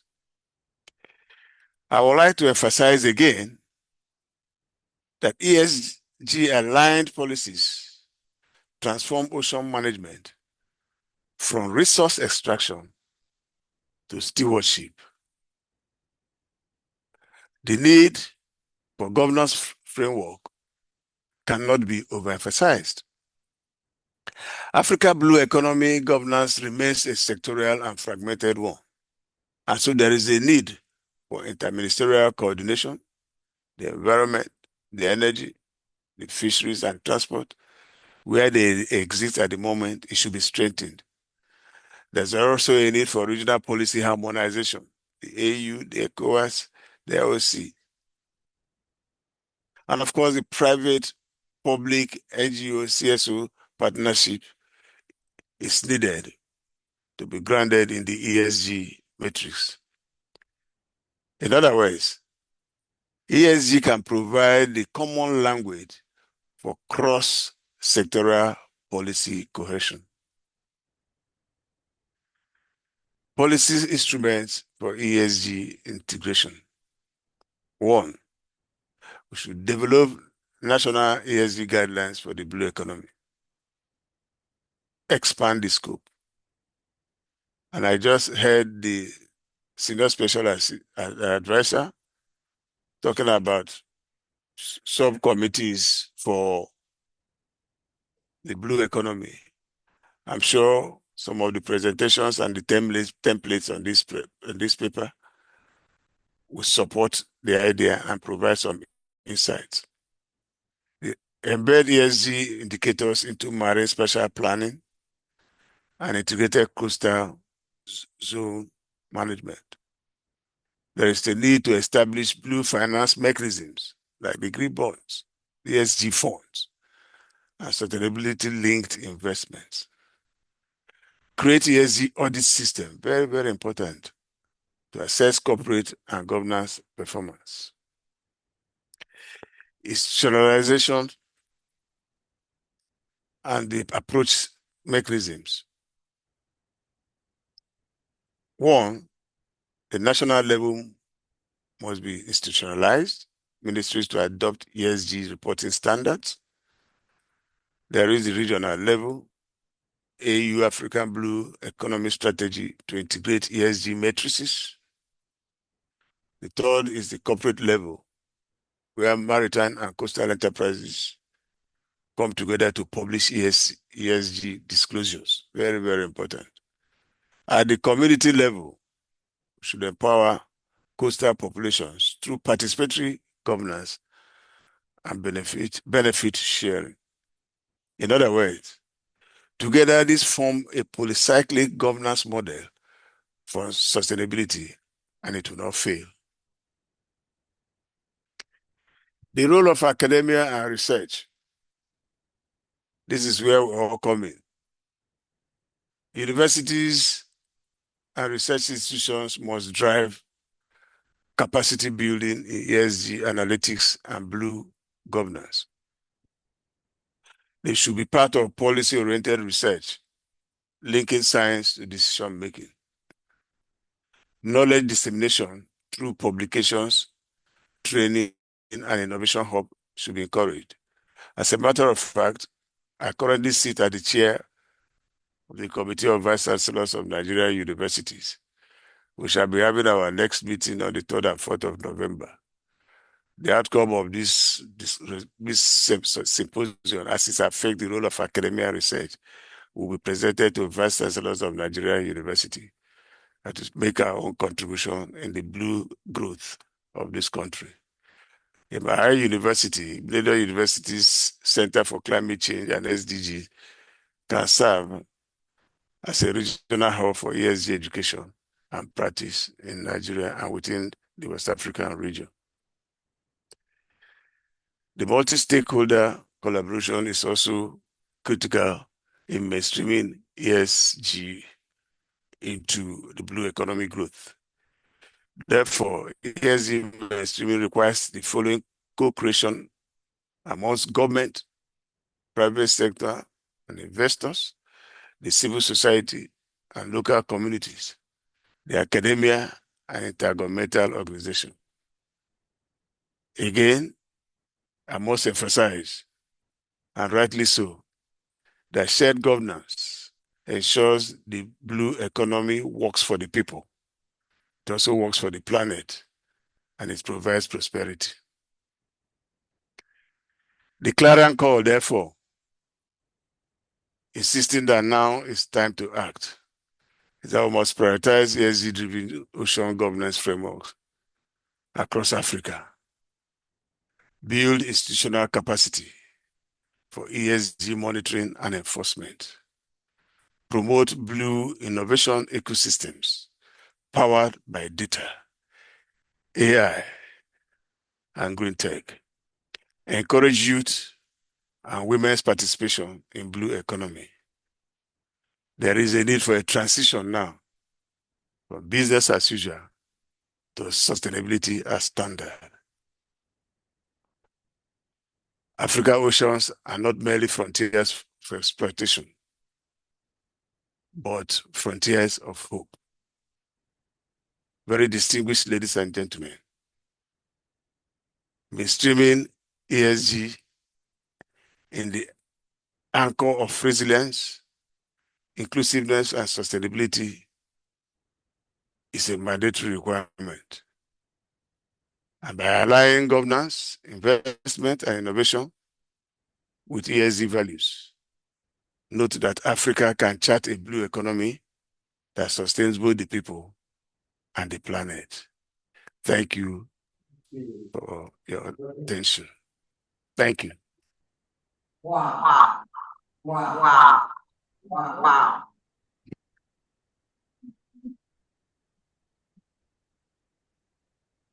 Yes, indeed. That's a big round of applause for our keynote speaker for today's event, Professor Lawrence Nzemoye. Of course, he's told us a whole lot about him, but I think there are some, because he's wearing so many caps that he didn't mention, just to re-emphasize that he is the president of the Institute of Environmental Practitioners of Nigeria.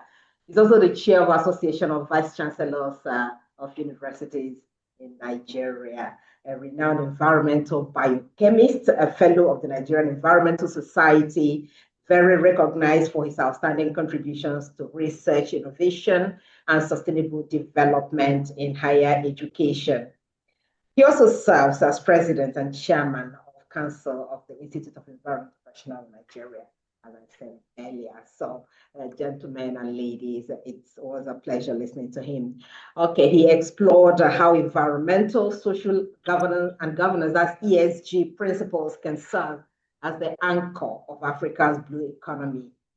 And he says the ESG isn't just a global trend, it's a blueprint for responsible prosperity, linking sustainability with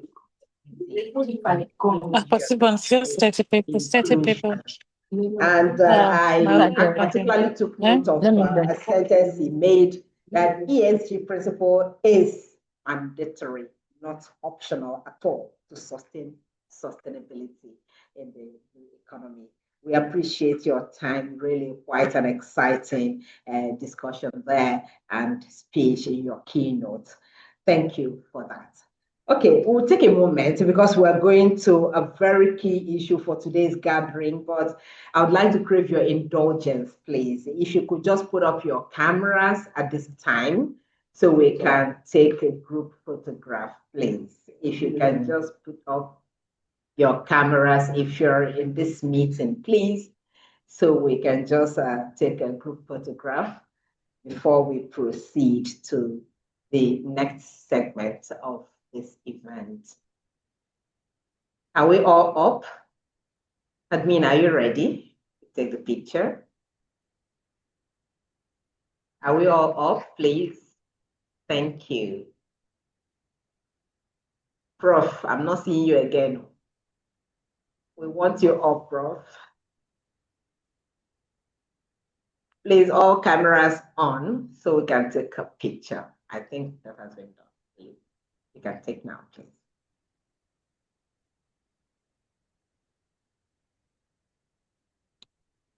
Okay, thank you very much. So we may be taking that picture again when we wrap up.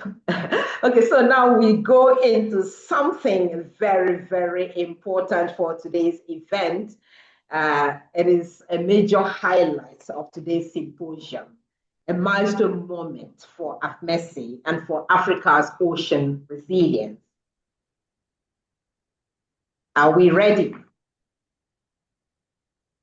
Because we will be proudly presenting the two issues that we have today, the key points, activities of today's event. Okay, Admin, are you ready? Because we want to present our programs for today.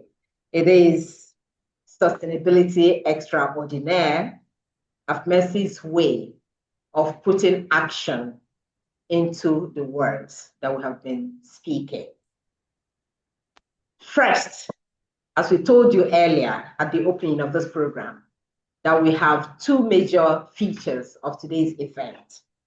First is the official presentation of a Sorac project. Now, this project is IOC UNESCO endorsed for AFMESI, and it is aimed at building resilience at community level. That's something I want to repeat. Are we ready? Yeah. I mean, we need it projected on the.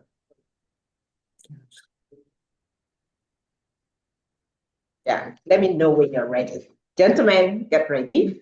Okay. Thank you. Yes. Let me know when you're ready, admin, so we can introduce the person that would help us launch this great project.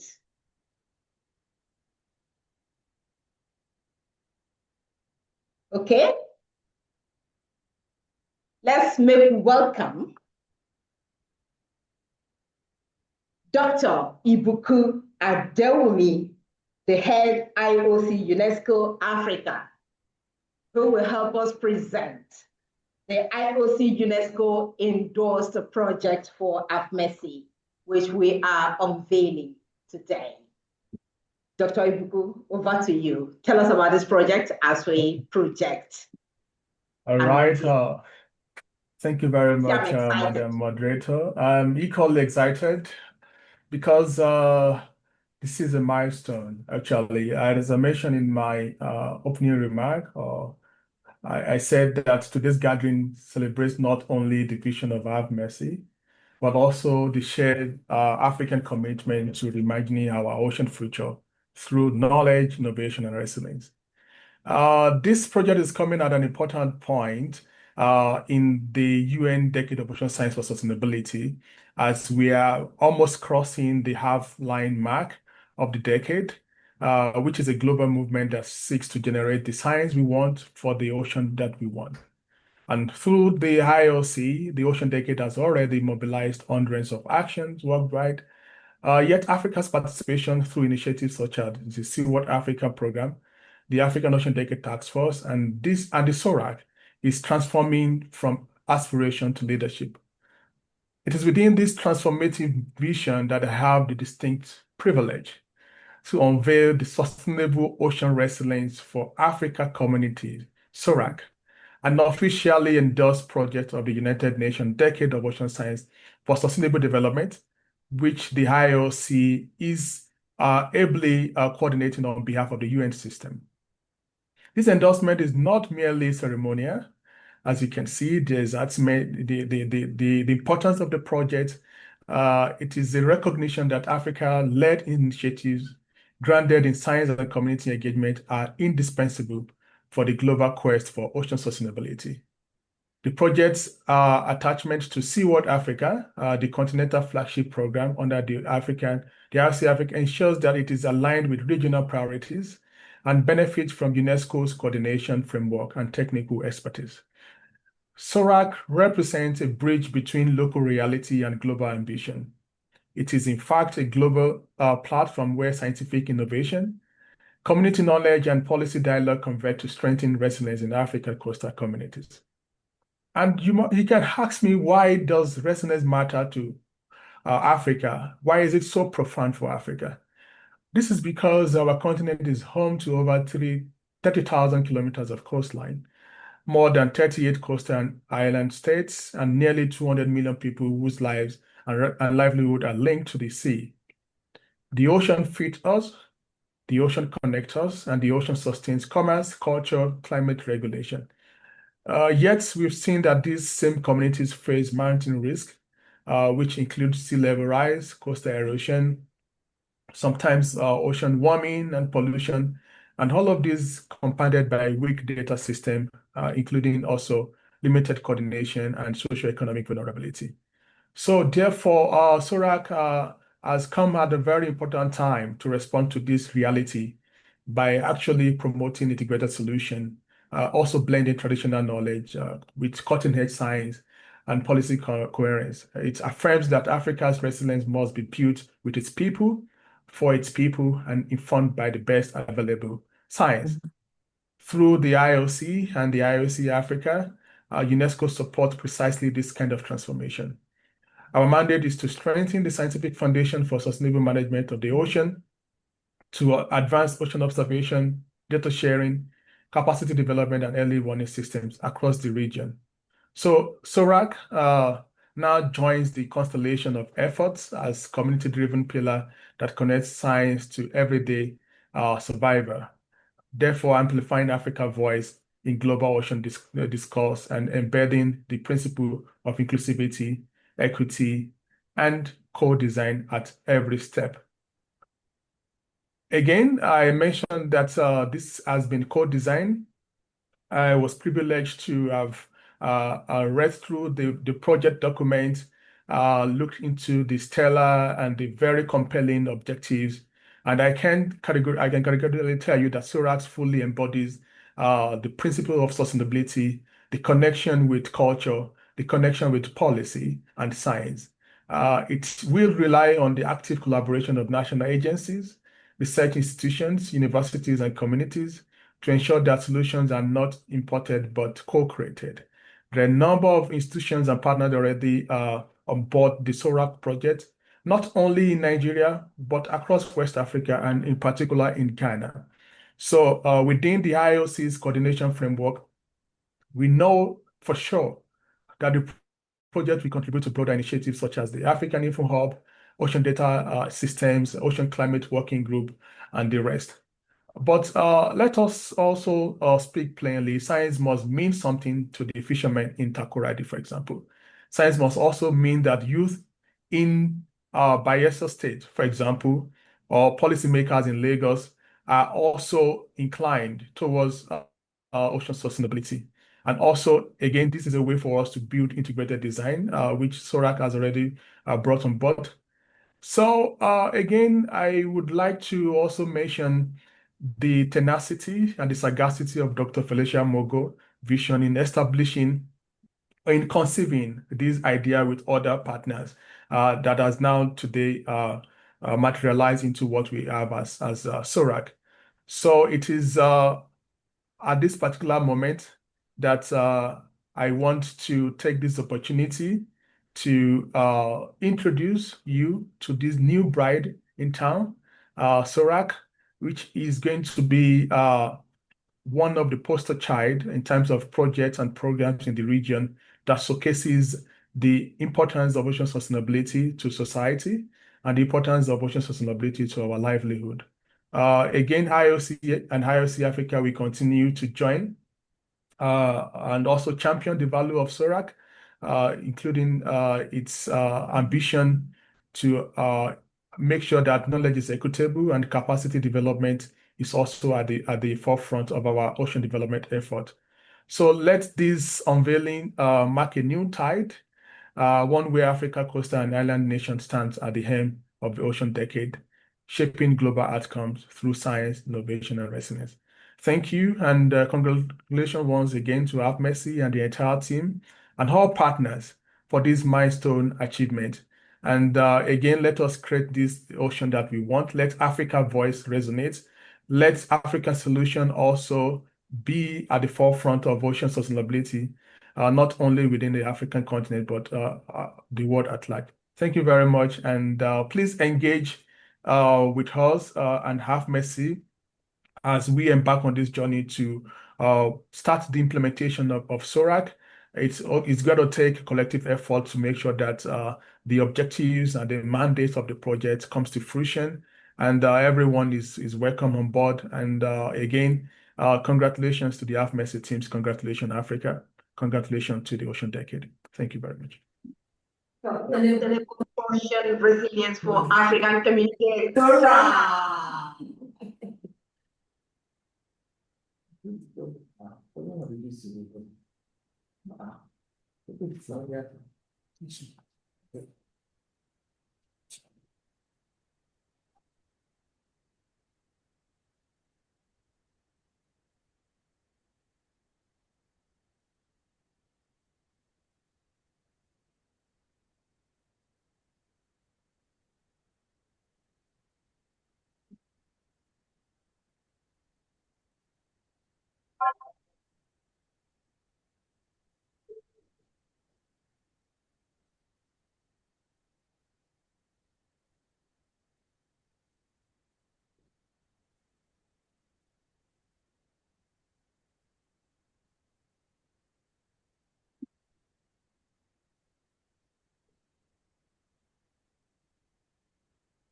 Yes, indeed.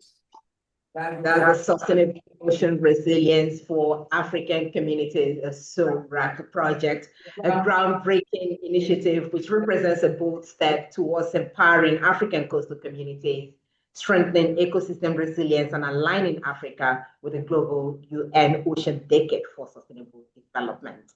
Thank you so much. So that's the project, and it promises to be an interesting one, and results will be seen at the end of the project. Thank you again. Sorac is more than a project. It is a legacy in making and a promise to future generations that Africa's ocean will thrive, not just thrive, but will also survive. All right, ladies and gentlemen, we will be launching the maiden publication of AFMESI, which is a result, of course, of past organization of this symposium. We did promise last year that this year we will be putting the work of AFMESI together to create that resilience we require and we need urgently in the blue economy. And so today we are turning the history page literally. AFMESI proudly unveils its flagship and maiden publication, Blue Horizon. Blue Horizon. Let's go.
Yes, indeed. That's the Blue Horizon. Beautiful publication there. So many issues. Okay, we will be sending copies to you eventually so that you can see exactly what AFMESI has put together in this publication. So many issues of interest discussed in the magazine. You have Waste Well Initiative, turning West Africa's marine litter into economic gold as one of the major issues treated in this. You also have the aim and strategy of 2050, Africa's bold bet on the blue economy. There, discussion, interesting discussion. Echoes beneath the waves, AFMESI's first symposium of ocean noise and marine ecology. These are some of the issues you will see in the magazine. And then you have emerging trends in the Nigerian maritime and blue economy sector. If you're interested in that one, this is the place to be. Marine pollution prevention and control towards a blue economy. Insights from the second AFMESI Symposium is also here. But this is interesting, the salt in her hands. And you would want to actually read this interesting story. You know, and you see the author's note about the story is that the story honors Africa's coastal women, guardians of the sea, keepers of resilience, and symbols of quiet strength. Quiet strength, and very key there. Their stories reflect the truth that sustainability begins not in the boardrooms, but in the hands that touch the water each day. In fact, this is a very interesting conversation, and I actually implore you to read that. You also have science and sustainability, how research and innovation are shaping Africa's blue economy. So many topics there. And then there's this story, interesting story, Swahili Coast. The boy who caught the tide. How did he catch the tide? I bet it would be an interesting story to read, really. Okay, so it's a very long historic harbor of Zanzibar. 17-year-old Jabir stands watching colored dots move across his tablet screen, each one a fishing boat safely at sea. In fact, you would really need to read that to also understand what is going on. So that's AFMESI's maiden publication, the Blue Horizon magazine, telling Africa's story. It's a publication that echoes or re-echoes the voice of Africa's blue economy. It is a platform that will chronicle all the innovations, challenges, and triumphs that are shaping ocean sustainability across the continent. This is just the maiden edition, and it promises to continue shaping and re-echoing that voice. It is, in every sense, the the pulse of Africa's ocean movement. It is a space where science meets storytelling and where action meets advocacy. I ought to actually implore you to read that. So I'll just use my power as a compare of this program to say congratulations to the AFMESI team on this laudable and incredible milestone. Blue Horizon, it will no doubt become a beacon for the next generation of marine leaders, scientists, and policy makers. Of course, it is an interesting one. But you know that this work would only continue with enormous support from those who believe in what AFMESI does, like you and I, who are all joining in this. So we are also calling for support for this great initiative so that we can ensure sustainability of the projects. Because we're talking about ocean sustainability, we're talking about marine and blue economy sustainability. So it will be also important to have this support. So from our coastal communities to our inland waters, the well-being of our people is deeply tied to the health of our blue planet. So this story that we are building today inside this magazine is a new and exciting chapter for us in the blue economy. So we have presented this, but we are calling on you as well to please help us ensure that this is sustained.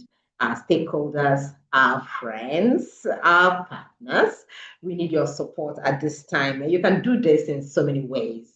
You can either sponsor this program, this project, so it's an annual event that we do. You can donate to the success and sustainability of this project, both projects now, that's the IOC UNESCO endorsed project, and of course the Blue Horizon magazine. You can even place adverts. You know, this is the beginning. So we practically pulled the blood of AFMESI to put this together. So we will be needing a lot of support in terms of sponsorship, in terms of putting, resources together, in terms of supporting what we do to amplify the voices of Africa's coastal champions and also sustain the work that we do, that is Ocean Decade Project. So we'll appreciate partnerships from you all, from your organizations, wherever you are, whichever country you are operating from. It is interesting to join us to help us push this forward, because partnership and collaboration is key to the success of our projects. So please kindly indicate if you want to grant us some kind of support, or your organization wants to support. You can drop a message on the chat box. Really, the admin office will be able to pick that up and that. Okay, I also see that the account number is already on your screen, just in case you wish to support the work that we do, because it will help us share this science, and will help us share the stories and the spirit of ocean resilience far and wide. So we don't just end it here. We have organizations that supported us, in this publication. We would like to also say a very big thank you. The Lagos Free Zone also gave us massive support for this publication.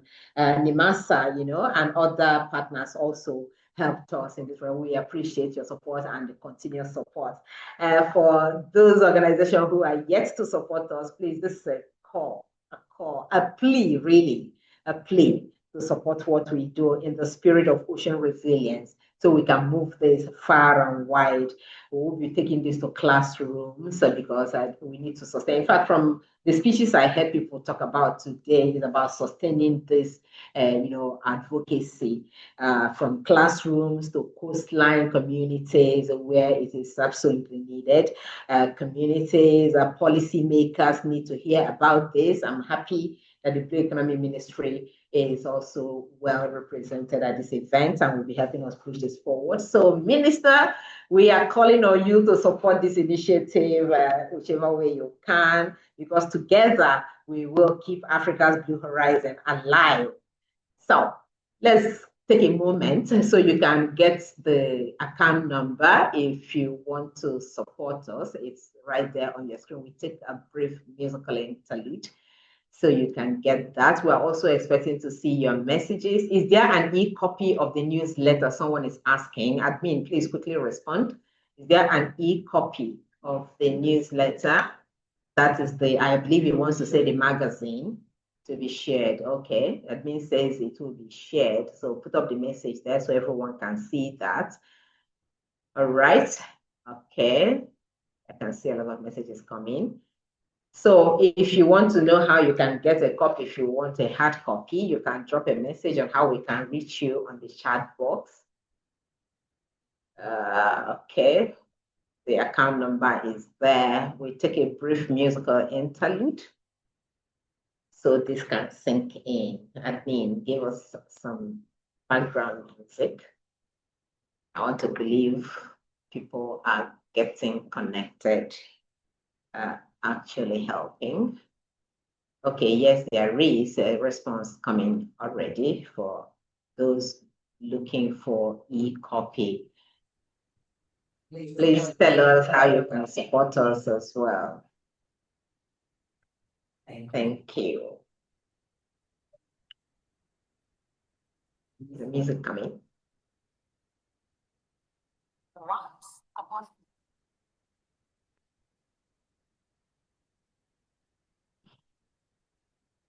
Yes, indeed. Together, let's keep Africa's blue horizon alive. Let's make this a decade where Africa's ocean resilience will shine brighter. Very.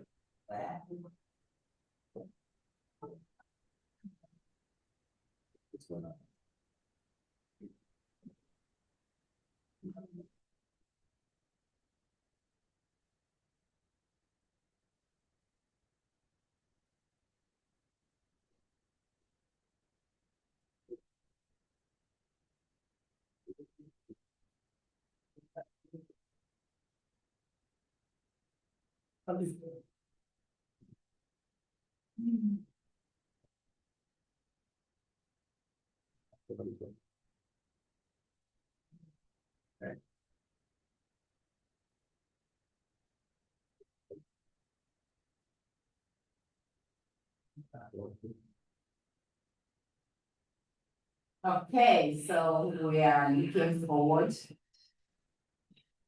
We're looking forward to your support and partnership. For organizations that want to partner, please do help us drop your message on the chat box, how we can connect with you, how we can.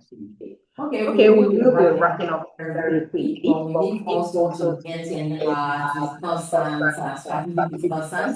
and to say one or two, really, as we wrap up this conversation about what we do. We are all strategic partners as well.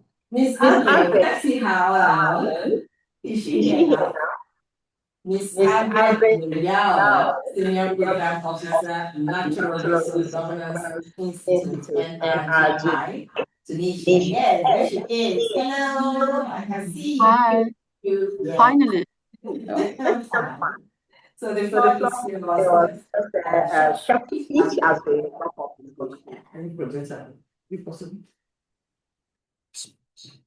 this. So it's my turn to talk? Yes. I'm sorry, I didn't attend the previous discussion because I had a technical issue. But do you want me to start? Yeah, you are starting the presentation.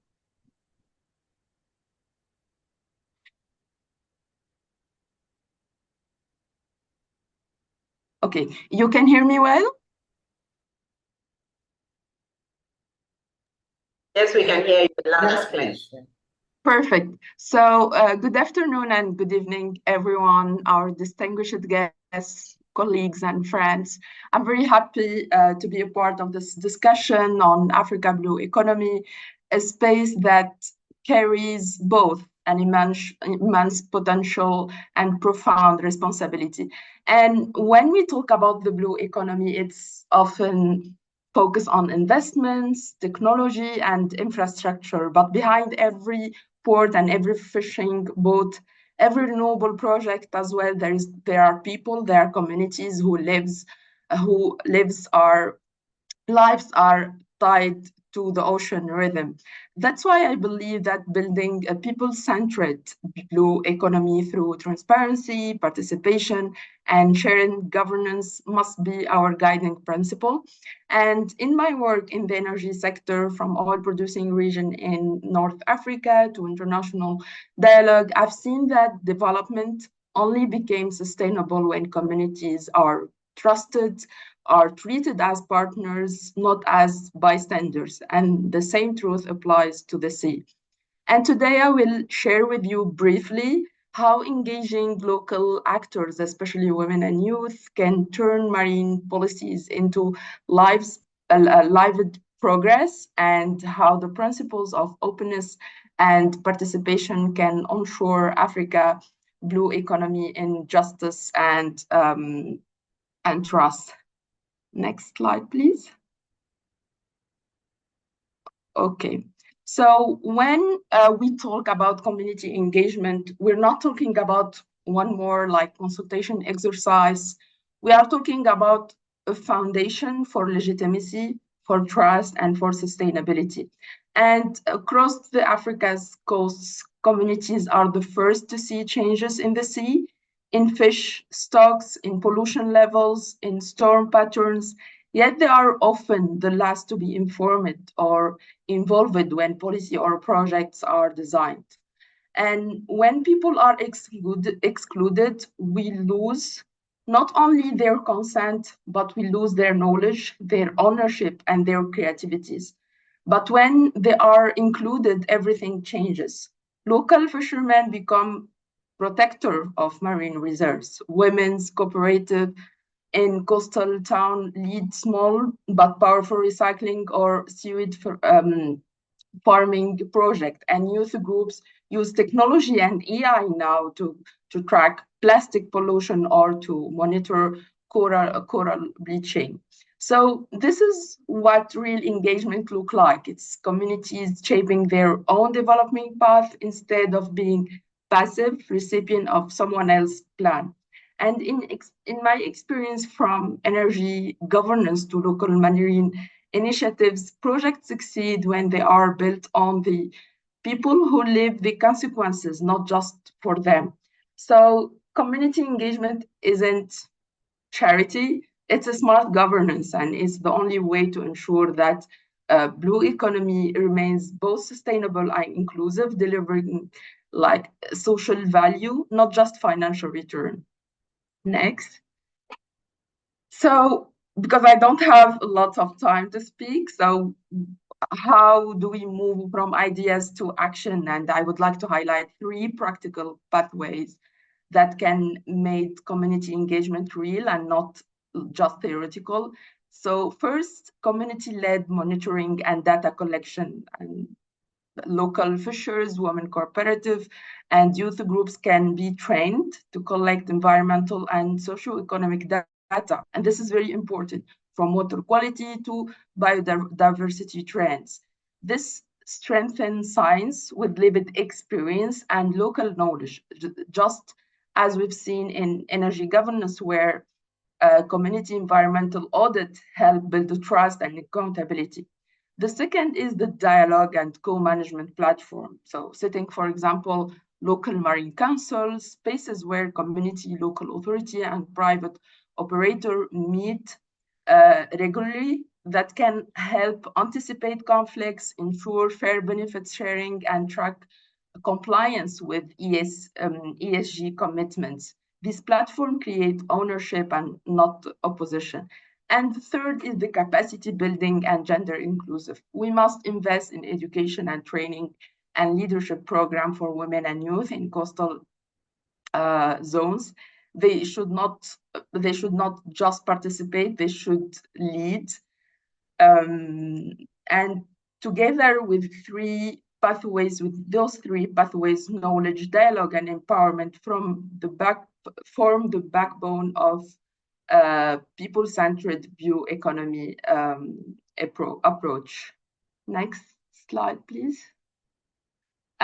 So community engagement is not a formality, like it's a check post for some people. It's the anchor that keeps sustainability grounded in reality.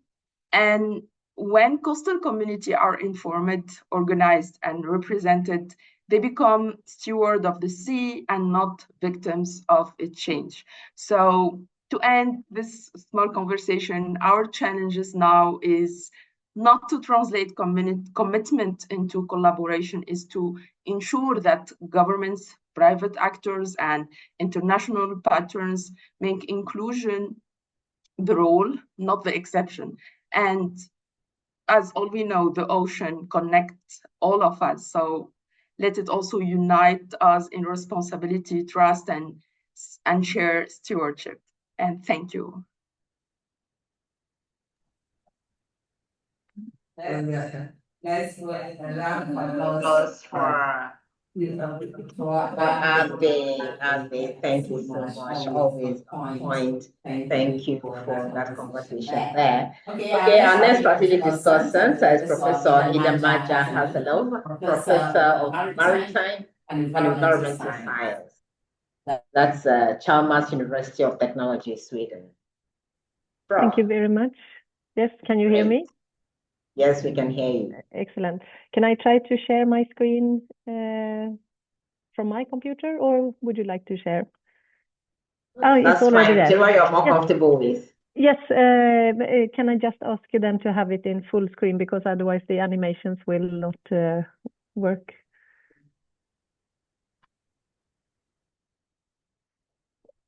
Oh, can I try? Okay, so sorry. Let's see, like that.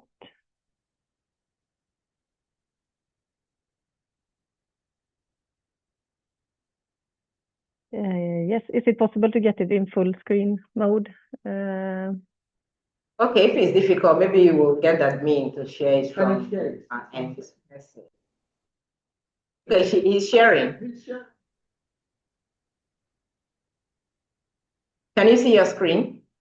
I can see a screen, but it's not in presentation mode. It's so that you see everything behind, and then all the animations that will appear stepwise will not be possible to follow. But if okay, I can try to share my screen.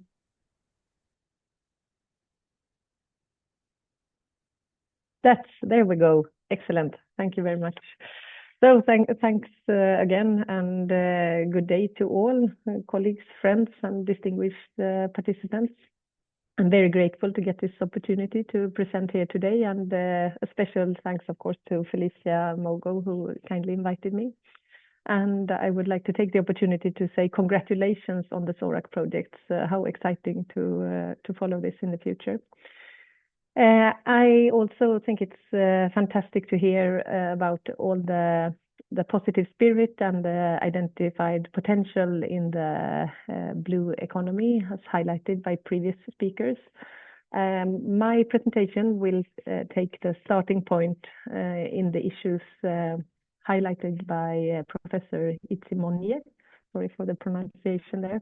That our marine environment is really under pressure, and that is something that we need to address when developing the blue economy. So although shipping has great potential to be a sustainable mode of transport, we must acknowledge that we are not entirely there yet. And today we have 2 to 3% of the global CO2 emissions from international shipping. And despite the recent road bump in the International Maritime Organization's ambitious pathway towards net zero CO2 emissions, I think most people agree that it's essential to reduce shipping's carbon dioxide emissions. But if we look instead at a regional level, in our productive coastal waters, shipping may actually be responsible for a much larger percentage of for example, the contaminants. And today, when we compare environmental impacts of different modes of transport, we often stay at carbon dioxide, possibly sulfur and nitrogen oxides. And here I strongly believe that it's important to understand that a ship can rather be compared to a floating process industry, or in the case of a cruise ship, a small floating town. Next slide, please. Next slide, please.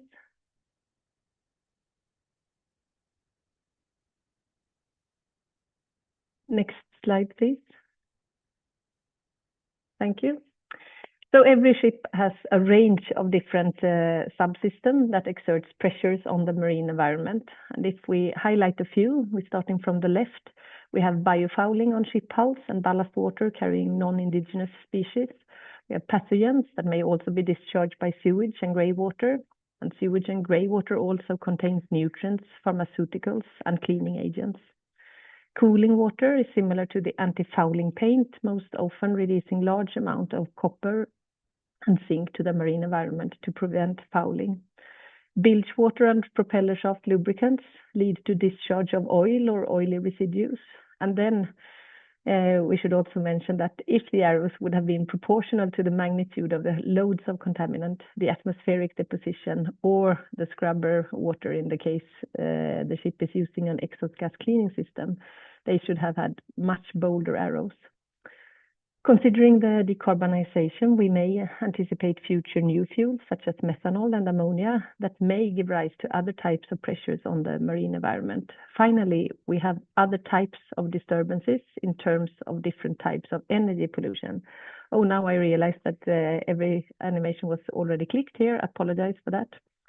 But as you can see in the gray bar, many of the onboard system, or most of the onboard systems, are regulated in some way, primarily through the International Maritime Organization. However, some are not regulated. These are the ones with the bold lines, and the dashed lines are onboard systems that are regulated to some extent.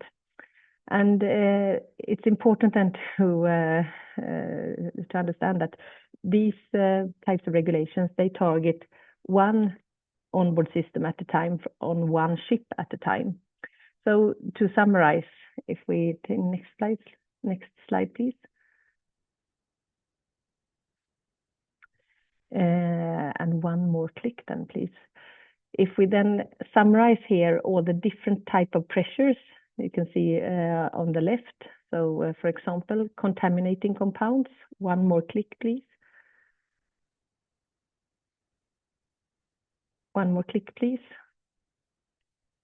We can see that contaminating compounds are coming out from both ballast water, from sewage, grey water, tank cleaning, etc. And that means that if we should assess the impact of shipping, we need to consider all these onboard systems at the same time. Next slide, please. Yeah, there you can see the highlighted, and that's the one. Thanks. So it's important to understand that from a marine environmental management perspective, we need to take into account all the shipping related pressures from all onboard systems, from all ships operating in the geographic area or water body of interest. And the take-home message from me today is that shipping is a sector that is possible to regulate. It is possible to reduce pollution from the shipping sector, and there is room for new innovations, new technology to reach sustainable shipping. So thereby I pose my call for action to move towards a sustainable shipping sector. Next slide, please, and thank you very much.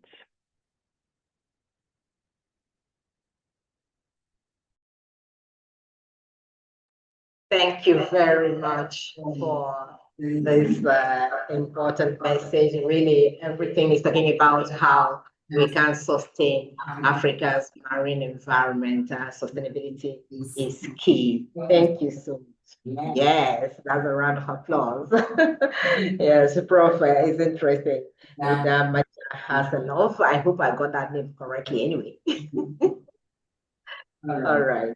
So we have our next discussant, strategy discussant, Dr. Mohammed Hamadina. Did I see him? Is he still here? Yeah. Great. Good afternoon, ladies and gentlemen. The floor is yours, please.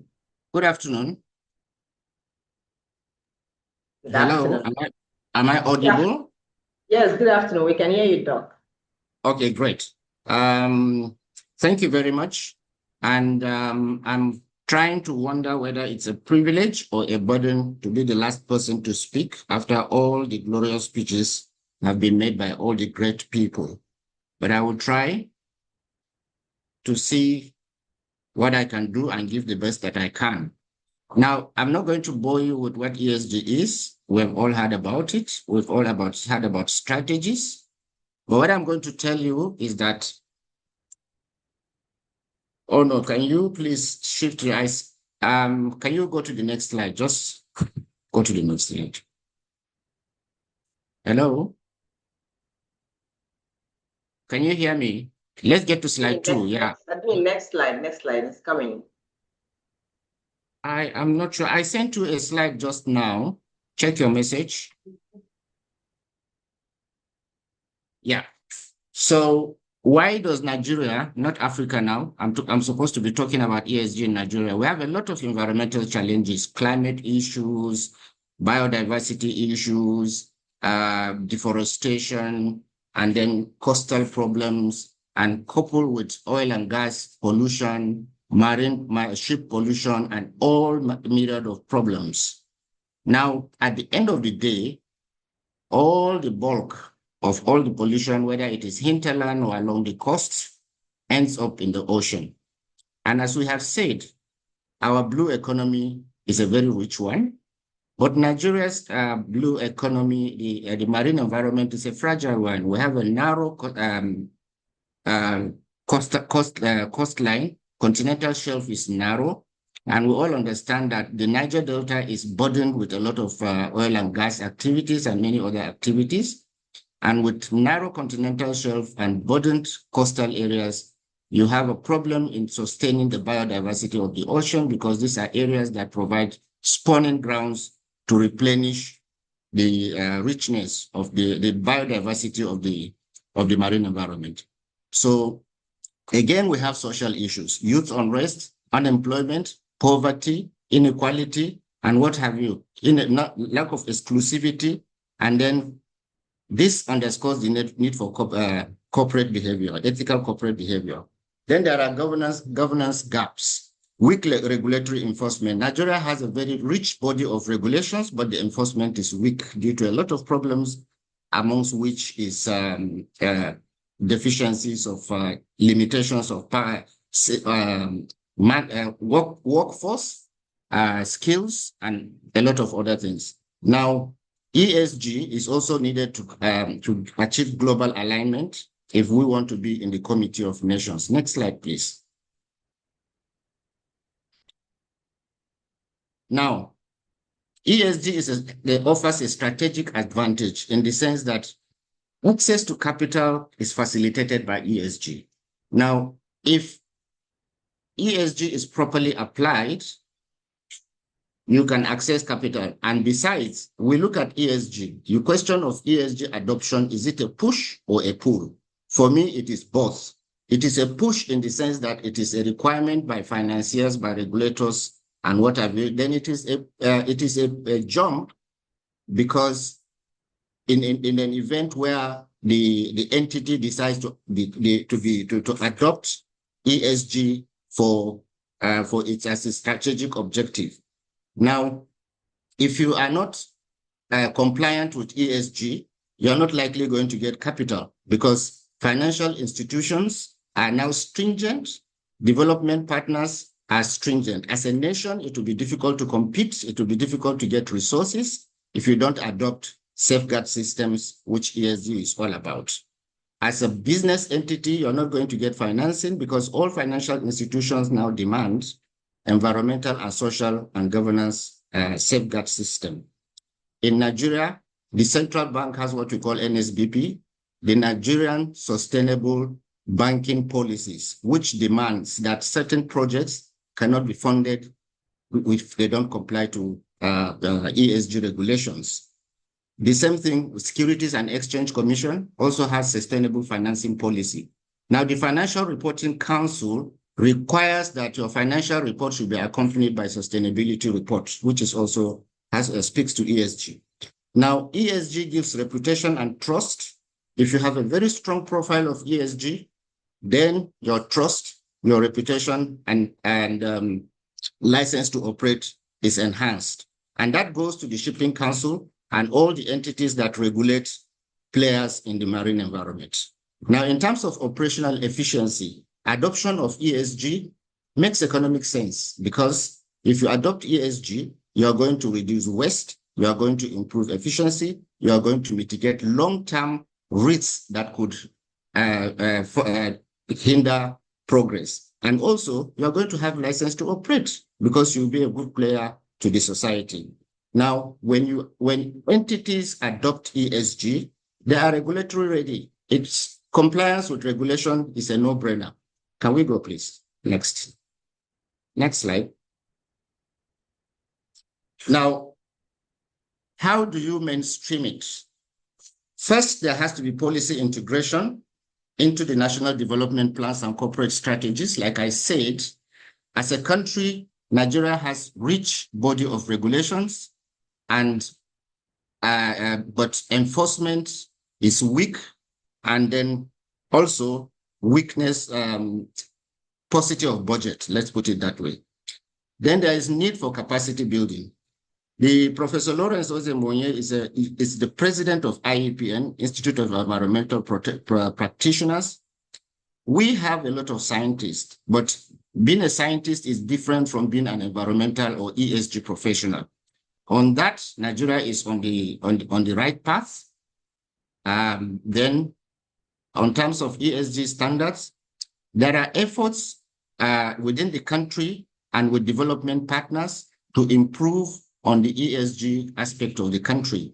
As I'm aware, I think World Bank and Africa Development Bank is working on strengthening the country's environmental and social assessment system, which is the foundation for ESG. Because once you don't properly assess what the issues are, then you don't know your problems. And if you don't know the problems, solutions might not be so close to you. So capacity building is also important. Now, there is need for public-private partnership. Public-private partnership does not just stop at businessmen and government, but it also stops at the academia. Now, you're talking about triple helix, but the academia needs to also up the ante. There has to be good collaboration between industry and academia, between government and private sector, between development partners and regional entities, and of course, between financial institutions and financing agencies and borrowers and lenders. I think I have taken much of my time. I would like to stop at this point, but one thing is that ESG makes sense. ESG is the sure way of ensuring sustainable development if we are going to hand over this environment to the generation unborn in a way that is at least as good as we have it today, but preferably better than what it is today. Thank you very much for your attention.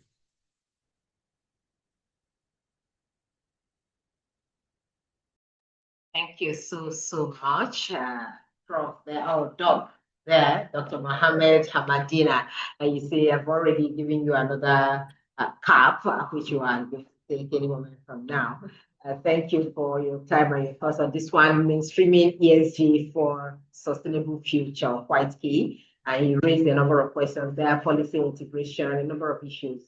Policy integration, capacity building, public-private collaboration, which is also what we have emphasized here all day, really. So it's interesting to hear you talk about this.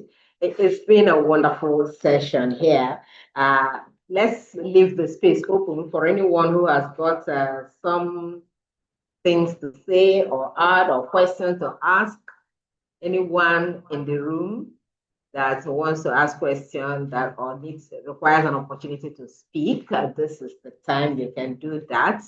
You can just raise your hand, we'll recognize you and you speak.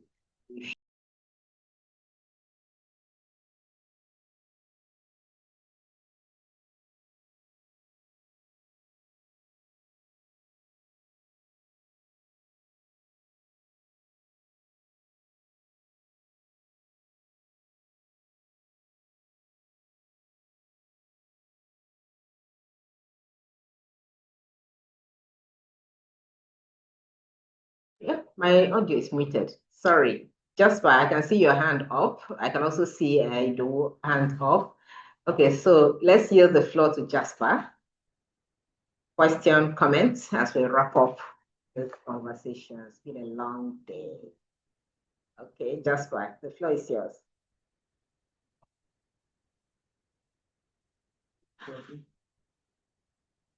Please unmute your device. You're muted. Okay, great. All right, good afternoon, everyone, ladies and gentlemen. Thank you very much for this wonderful opportunity, especially to the organizer and every learned one that has spoken today. I think I gained so much today. And I'm speaking from Germany at the moment, and it's been my pleasure to be part of this wonderful movement. I want to hint in about one particular area because everyone has spoken about how this environment, blue economy, can be sustainable for us, for generation to come. And something keep popping up, which I want us to look into about protecting this environment, this particular blue economy in the area of cyber security.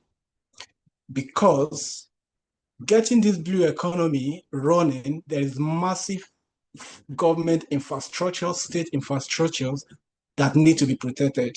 So I will want us to also look at the importance of creating awareness of cybersecurity in the blue economy in Nigeria and Africa as a whole.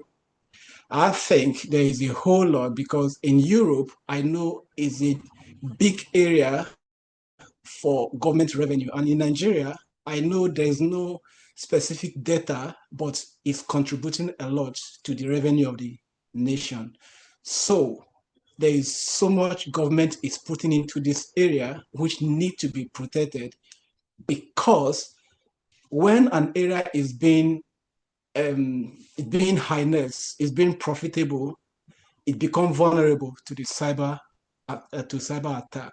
So I want us to also look at that area in terms of awareness to the stakeholders, to the players, to everyone in the blue economy as well. Thank you so much, Jasper. Quite an interesting one there. Creating awareness on cybersecurity in the economy. That is well noted and will be factored in the campaign as we go forward. Okay, Idowu, quickly. Time is really fast spent, so that we can have your contribution before we go. Yeah, good afternoon, everyone. It has been a great lecture to some of us that are still students. So I want to give it to Madam Dr. Mrs. Mogo. I think through her, I was able to learn the language of a blue economy in those days. And after then being a part of the NGO, so we have been promoting sustainable usage of ocean resources. But this is my own take. Yes, the ocean owns us a value. For money, there are things that we will take from the ocean and that will make money. But the idea of harvesting the ocean, taking the ocean as a hunting ground, is getting too much. And that is why we are having the problem in harvesting our resources. What we are talking about today is sustainability. And sustainability is a language of blue economy that you take and you don't kill the source where you are taking for because you have to preserve for the future. But my own take here now is for us to go forward, there is need for us to look at how do we even rebrand the system? How do we rebuild the system? The system is dilapidated, the system is destroyed, the system is overfished. I don't want to go more further because of our time here. So it is time while we are advocating for blue economy, we should be advocating for how do we even rebuild the system that have already been destroyed. As we mentioned, blue economy is a word, is a language of sustainability. So sustainability implies, once again, whatsoever we are taking at present, we should look at, and we also have to take tomorrow. So thank you all. Yeah, thank you so much. Thank you for your time, and your thoughts are quite key there. We're talking about moving forward. We should also be talking about how to reverse what damage that has been done already. Quite key point there. Thank you, everyone, for your time. So we will be wrapping up this conversation, but just to remind you that we still need support to move the projects forward to ensure adequate implementation of the IOC UNESCO endorsed projects, and of course, also push the message of the Blue Horizon magazine to the nooks and crannies of the society where they are needed. So we will be continuing with the outcome of this discussion and the suggestions you have raised here. Very key points. Okay, so for the closing remark, here we will be bringing in now Rabia Yahya Meda, AFMESI think tank team member, TTT. All right, so Rabia, over to you now. Hello, everyone. Good to see you again. Since last year, that memory still lingers. Yes. Thank you so much. Thank you so much. Please note if my camera remains off at any moment, it's only to avoid internet interruption. So my apologies. No problem. That's fine. But when you are done, you put it down for the last picture for the day. Okay. Thank you. Distinguished guest partners, colleagues, and ladies and gentlemen, it's an honor to join you today for the AFMESI 5th Annual Symposium under the theme, The Role of ESG in Advancing a Sustainable Marine and Blue Economy in Africa. On the behalf of the AFMESI, I express my sincere appreciation to all who contributed to the success of this event. We are grateful to all dignitaries, speakers, partners, and institutions represented here today for enriching this symposium with their knowledge and commitment. Today's discussions remind us that Africa is not only rich in ocean and resources, but also rich in scientific talent, innovation, and commitment. Strengthening the ESG in marine and ocean governance is not only about sustainability, it's also about people, communities, and justice. That's why we must transform research into action, ideas into policies, and challenges into opportunities. The knowledge shared today is not meant to stay in reports or conferences. It must shape the decisions we make for our coasts, our fisheries, and our communities. Together, we can build a stronger, more resilient, and sustainable ocean future for Africa.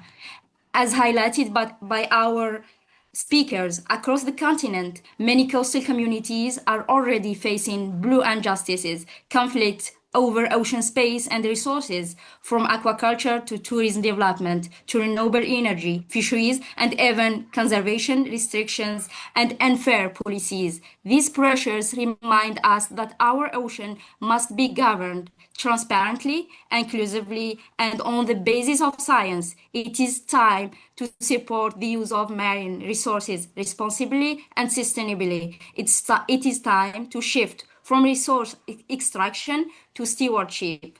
Therefore, mainstreaming ESG into our blue economy strategies is not a luxury. It is a necessity to protect our ecosystems, support coastal communities, and build a resilient blue economy. A sustainable ocean must go hand in hand with social equity and good, efficient governance. Without this, our blue economy cannot be truly fair, resilient, or durable. As the North African researcher and proud member of AFMESI think tank, I deeply believe in African collaboration. Our continent share the same ocean challenges, but also the same opportunities. Through initiatives like Sorac and Blue Horizon magazine, AFMESI is now building a bridge between science, policy, and society, and to ensure that solutions are co-created with researchers, policymakers, youth, and coastal communities. The strategic discussions offered a valuable insight on sustainable shipping, highlighting the importance of real community engagement and the role of ESG in addressing environmental challenges, social issues, and governance gaps. I would like to recognize the leadership of our President, Dr. Felicia Mogu, and the AFMESI Secretariat and volunteers, whose dedication continues to inspire us. Their work gives a voice to African scientists, youth, and communities. Thank you so much. All right, Hello. thank you so much, Rabia. Thank you for that. Thank you message to all our partners and everyone. Dr. Mrs. Mogo, I don't know if you want to say a word or two to your guests. You are the chief host of this event before we wrap up this conversation. Wow, thank you, everyone. You've really done so well to have stayed up to this time. We thought it would be just for maybe 90 minutes. But the discussion has been very engaging because of the contribution from all of you. And I just want to tell you all that we are not just stopping here. We are just beginning with ESG. So we are all inviting you all into the boat and we sail together. And the project that IOC UNESCO approved for us, the Sustainable Ocean Resilience for African Communities, they are already, they've onboarded the NGO, and they are also matching us with funders and things. But from our own end, we're also supposed to make some efforts. And one of the efforts we also have to make, apart from looking for funds in our own ways, we also have to do like assessment of the whole African coastal and marine environment. Talking about people now, mostly we have to start with people living along the coastline. We see the most vulnerable, what they will need, whether it has to be environmental protection or restoration, whether it will be empowerment, whether it will be supporting the policies of the government and things like that. So we are actually inviting organizations, individuals, and NGOs, the academic sector to become strategic partners with us, to express interest in becoming strategic partners so that we'll go along the line together. And that's actually the fastest way of achieving the use of ESG tools, ESG tools for ensuring sustainability. So thank you once again. But as I said, the journey is just beginning, and we are sure that you'll be with us in this run. Thank you very much. Thank you, and see you soon again. We are going to write, we are going to respond, but if you can use our contact to reach us before we even reach you, we can take it from there. Thanks so much. Thank you very much. Yes, as you travel virtually. Thank you. I really appreciate it. I really appreciate the support. Thanks. Thank you.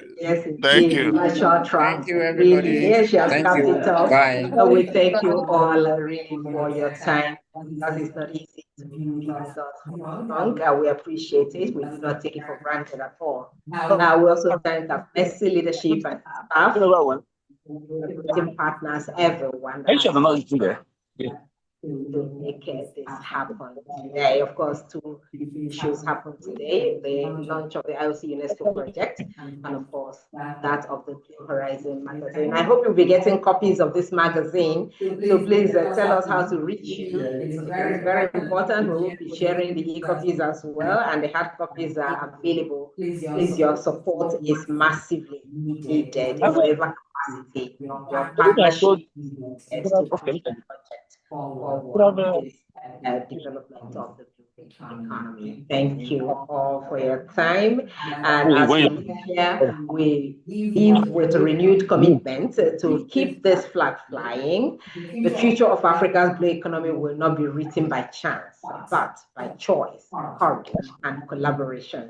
And that's exactly what we're doing today. So thank you all for being part of Africa's ocean transformation journey. My name is Nkoli Omodu, a broadcast journalist in Nigeria, and of course, the media team lead of AFMESI. Do have a great day. Travel virtually. Please, if you don't mind, you're still here. Can you put up your picture for one last picture before we go? Stop your videos, please, for one last picture before. Okay. One last picture before we go. Please, if you're still here. All right. Thank you, everyone. Thank you for having taken. Bye-bye. All right. Do have a great day. Yes. Thank you, Prof. Thank you, Desmond. Thank you very much. Thank you. Okay. Thank you. Thank you. Cheers. Bye, everyone.